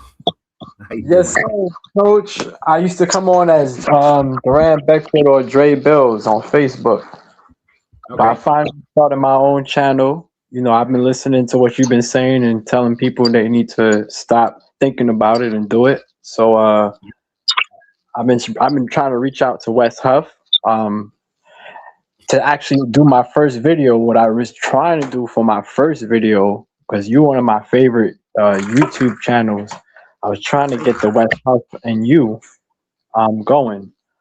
But Wes think he a G and shit. He be asking, I'm trying to tell him like 500 for for 2 hours. He talking about a G for 4. Oh, he not moved to that? Yeah, I'm like, damn. Like I'm whew, that's a lot. Yeah, after his representation said that he's booked for 2 years, I was like, oh well, to hell with him then. Oh, if you speaking more than a G, then I because she told me the same thing, and I was like, yo, I'm talking real money though. I'm talking like I offer him like a G for just something, and then she was interested in what I was saying. But she reached out for a G for 4 for less than 4 hours. Basically, it was like 3 hours, 3.5 or something like that. I'm like, well, that's a good start, but I was trying to get you too. I don't know, we're gonna talk off air off of that. But anyway, shout out to the last caller. The last caller said everything that I would have loved to talk to you about politics. I didn't even know you get into that like the way you did. I try not to. I was like, wow. He said, yo, shout out whoever the last caller was. Man, I enjoyed just listening to the last caller asking you all those questions. That's stuff I love to talk to you about. So being that he started, go ahead. I know. I'm sorry. You try not to. Well, being he started it, I'm gonna get my little in then. You feel me? All right. I always wanted to ask you, how do you because he started a lot and you answered a lot of stuff that I always wanted to ask you on, but this is my biggest one, and this might get you in trouble, so be careful. But I always wanted to know, how do you feel about the Burkina Faso Ibrahim movement? I'm gonna tell you how I feel about it first. And I'm the same person who told you about the gang stalking thing. I don't know if you researched about it, but one of the reasons I feel like I'm being gang stalked is because I have a strong opinion in this. Now I'm aware of Gaddafi, of what he did, and what he was trying to do. And if you realize, Ibrahim Traoré is basically Gaddafi 2.0 without that money. Because if Ibrahim had the money that Gaddafi had, oh boy, it would have been on some stuff. And if you even know and I know you researching, knowing, talking to you, you know what Gaddafi was even offering to what's his name? What's the guy? Nation of Islam, Farrakhan. $1 billion for us, for the African Americans. You feel me? And because of stuff, he was denied, or the president denied him of even receiving that money. So I personally, and I'm a strong, as I listen to you speak, and you are not afraid to voice your opinion. I know you try not to, but I'm listening to you. You remind me of my father, and he raised me on that, to always speak your strong opinion and never fear it. I feel that Ibrahim Traoré is the answer to the revolution. I feel like if we keep him alive, and if we here were supposed to start some kind of financial backing, even I was raised in New York, so gangs was a primitive thing, Crips and Bloods and Latin Kings and so forth. Let's suppose we started off a Burkina Faso gang, where it's just like we about our people and their people. Suppose we were supposed to unite us with them. That's the start and spark of the revolution that they truly fear.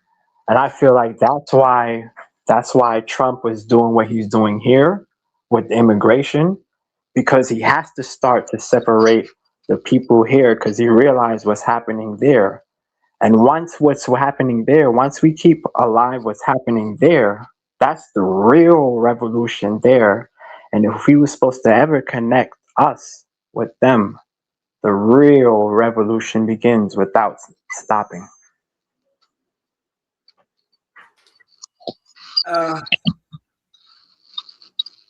So I support Touré in everything, in majority of things that he's doing.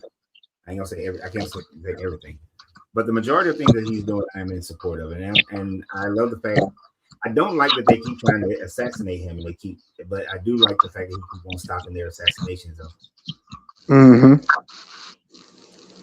Hated that other there was Ivory Coast participated in one of those attempts. Let me mute you for a second, because you got some background clicky. But so the main reason why I support Touré, because he is making Burkina Faso for the people of Burkina Faso.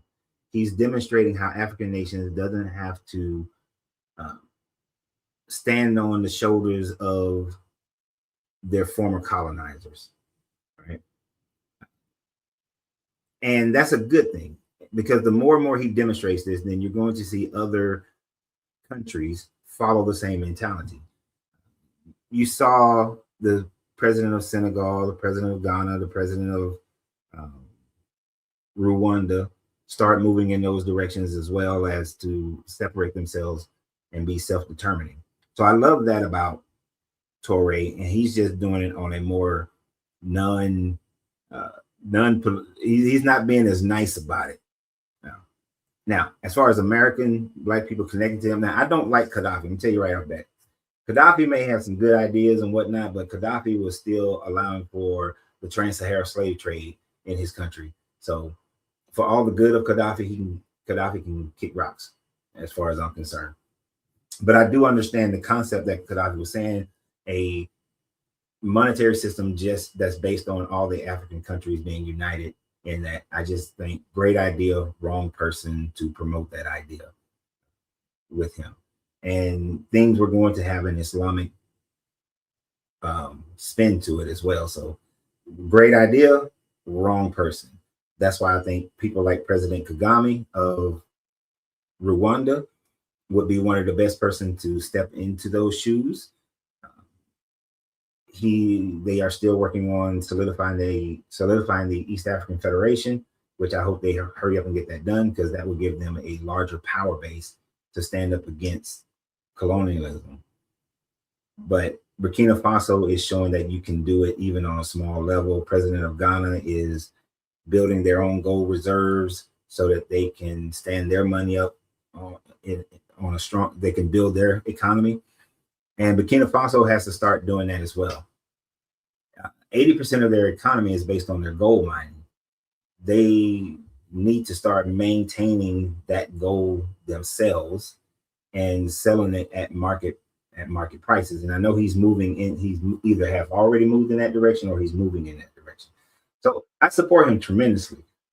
As far as the diaspora, now you can't have a Burkina Faso gang, because then you've dropped it to a street level. You know, we got to keep things at the level of power brokering. So it has to stay higher. Now, should we support it? Yes. But supporting great person, somewhat in the wrong country, because the diaspora has been westernized. A lot of other African countries that are powerful and have the economics and have the people who can make a country, grow. Burkina Faso is a hard one to do it in. It's landlocked. It's still predominantly agricultural, and mining is their biggest product. So great guy, just wrong damn country. If it was Rwanda, if it was Tanzania, Botswana, well, now Botswana wouldn't work either. It's too much desert. But if it was the Gold Coast, and maybe that's the hit, is the whole Gold Coast. Senegal, Ivory Coast, Ghana, Togo, Benin, and which Burkina Faso was north of all of that. That would be the major hit.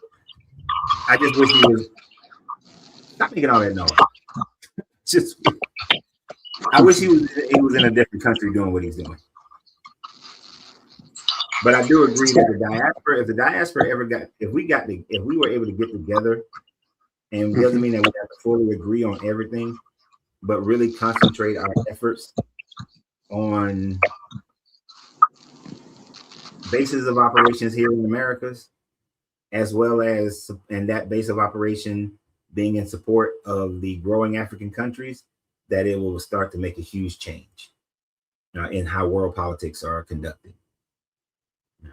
Because the only thing stronger than the military is money. I agree. One thing that I noticed is that Mali and I think Nigeria, I know Mali for sure, joined. Just yesterday I was reading on the news, and Mali has chosen to join Burkina Faso, and just because of the coup that happened just the other day.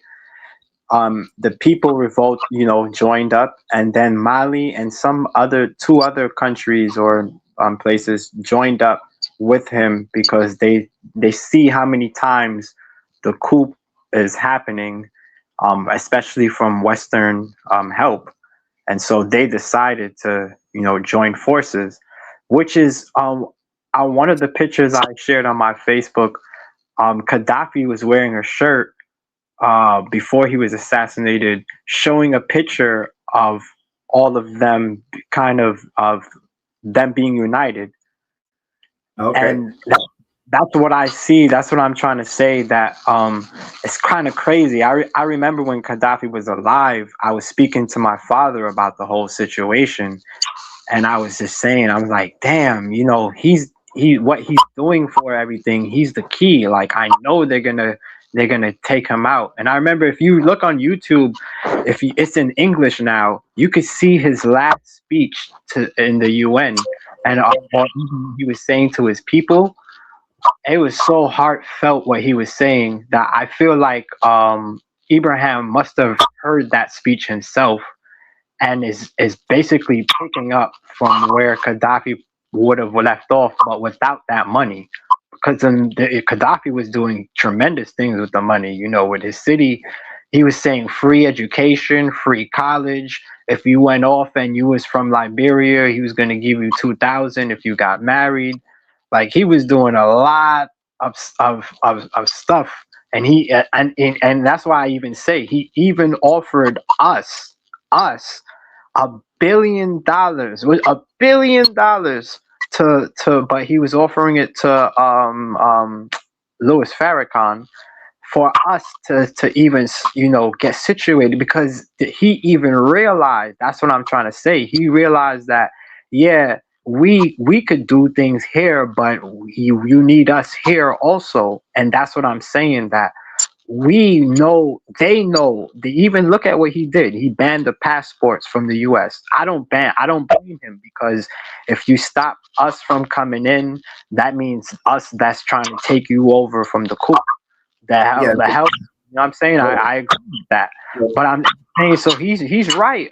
But I'm saying, we, because of what he's doing and everything, we now need to really, really start doing stuff here, because Trump realized what he's doing there. That's why Trump is trying to go to Nigeria talking about, we saving Christians. I don't give a damn about no Christians. You know what I'm saying? He's trying to go over there he know what's up. So he gonna work his way from there and then work his way down to Burkina Faso. And we know what's up. The world see what's up now. The world is speaking about what's before everything could happen, and the world wouldn't say nothing. But the US is so known for being bullies now that everybody is speaking up against it. And so now I'm saying that the world is kind of with us. We here need to make a stance and unite for real and be about something for real. But the problem with your scenario though is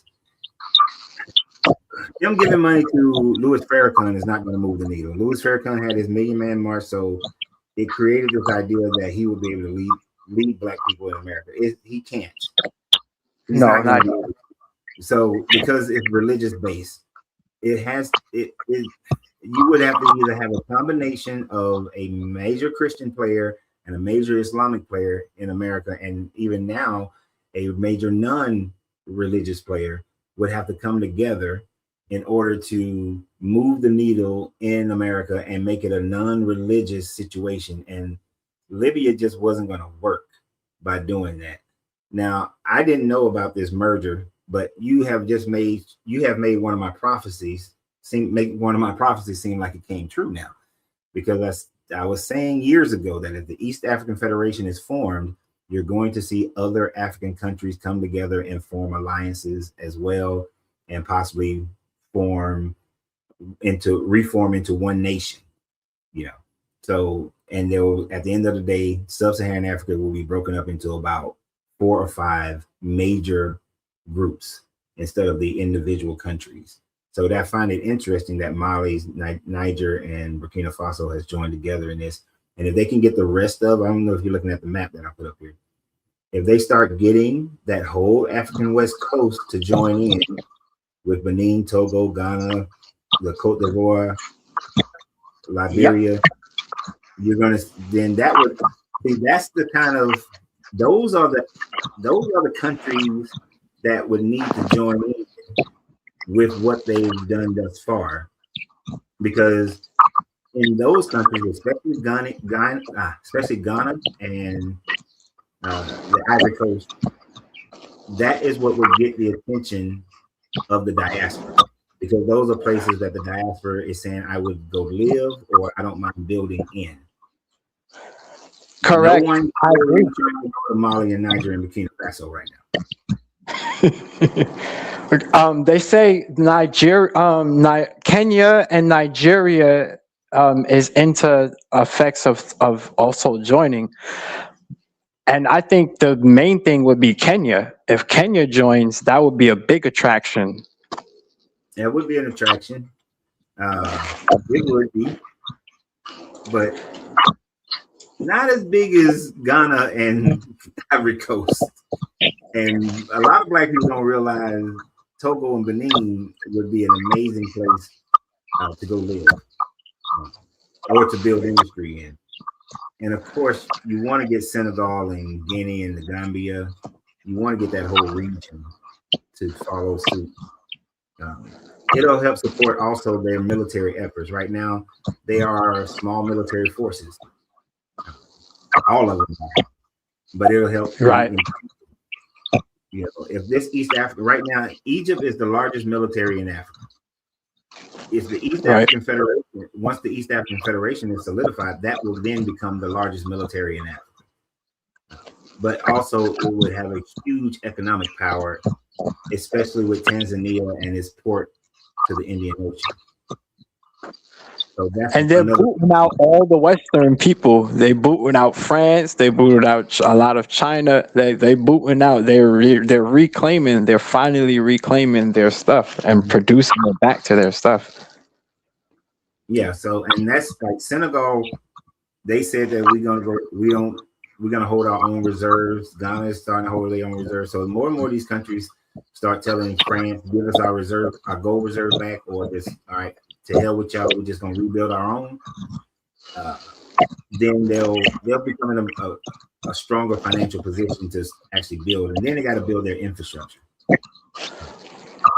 And that's where the diaspora can come in, because the other governments coming in and building their infrastructure, they're gonna want too much. Now, we'll give China credit. China, although they've given out a bunch of loans to African countries, they have not any of the loans that's defaulted. Well, any of the loans that's not being paid back, China has not come and defaulted on any of those loans.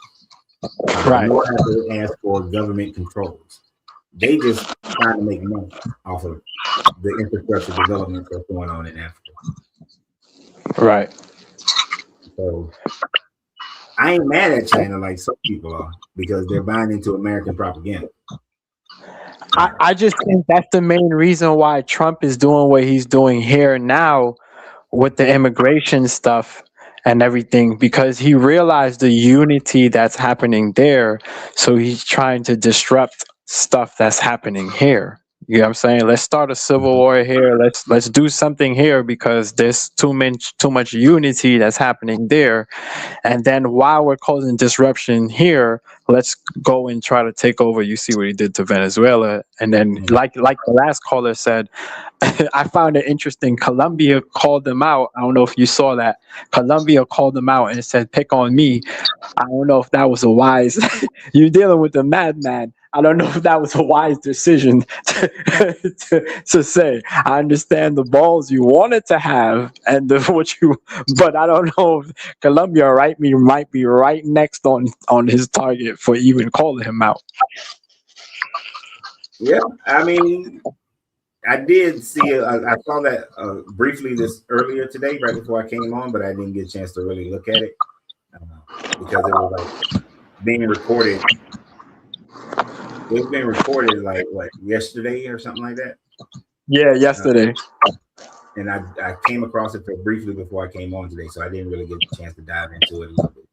But I'll probably pay attention to that in a few minutes here because I'm about to get off here because I'm hungry. It's lunchtime. All right, nice talking to you again, once again. I appreciate you. Thank you. All right.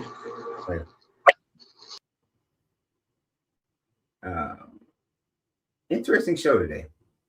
Didn't quite go the way I thought it was going to go, but it went the way it went. So I'll take it. I appreciate you guys for being here today. You know, these shows never go the way I think that they're going to go, but hey, it is what it is. I do know tomorrow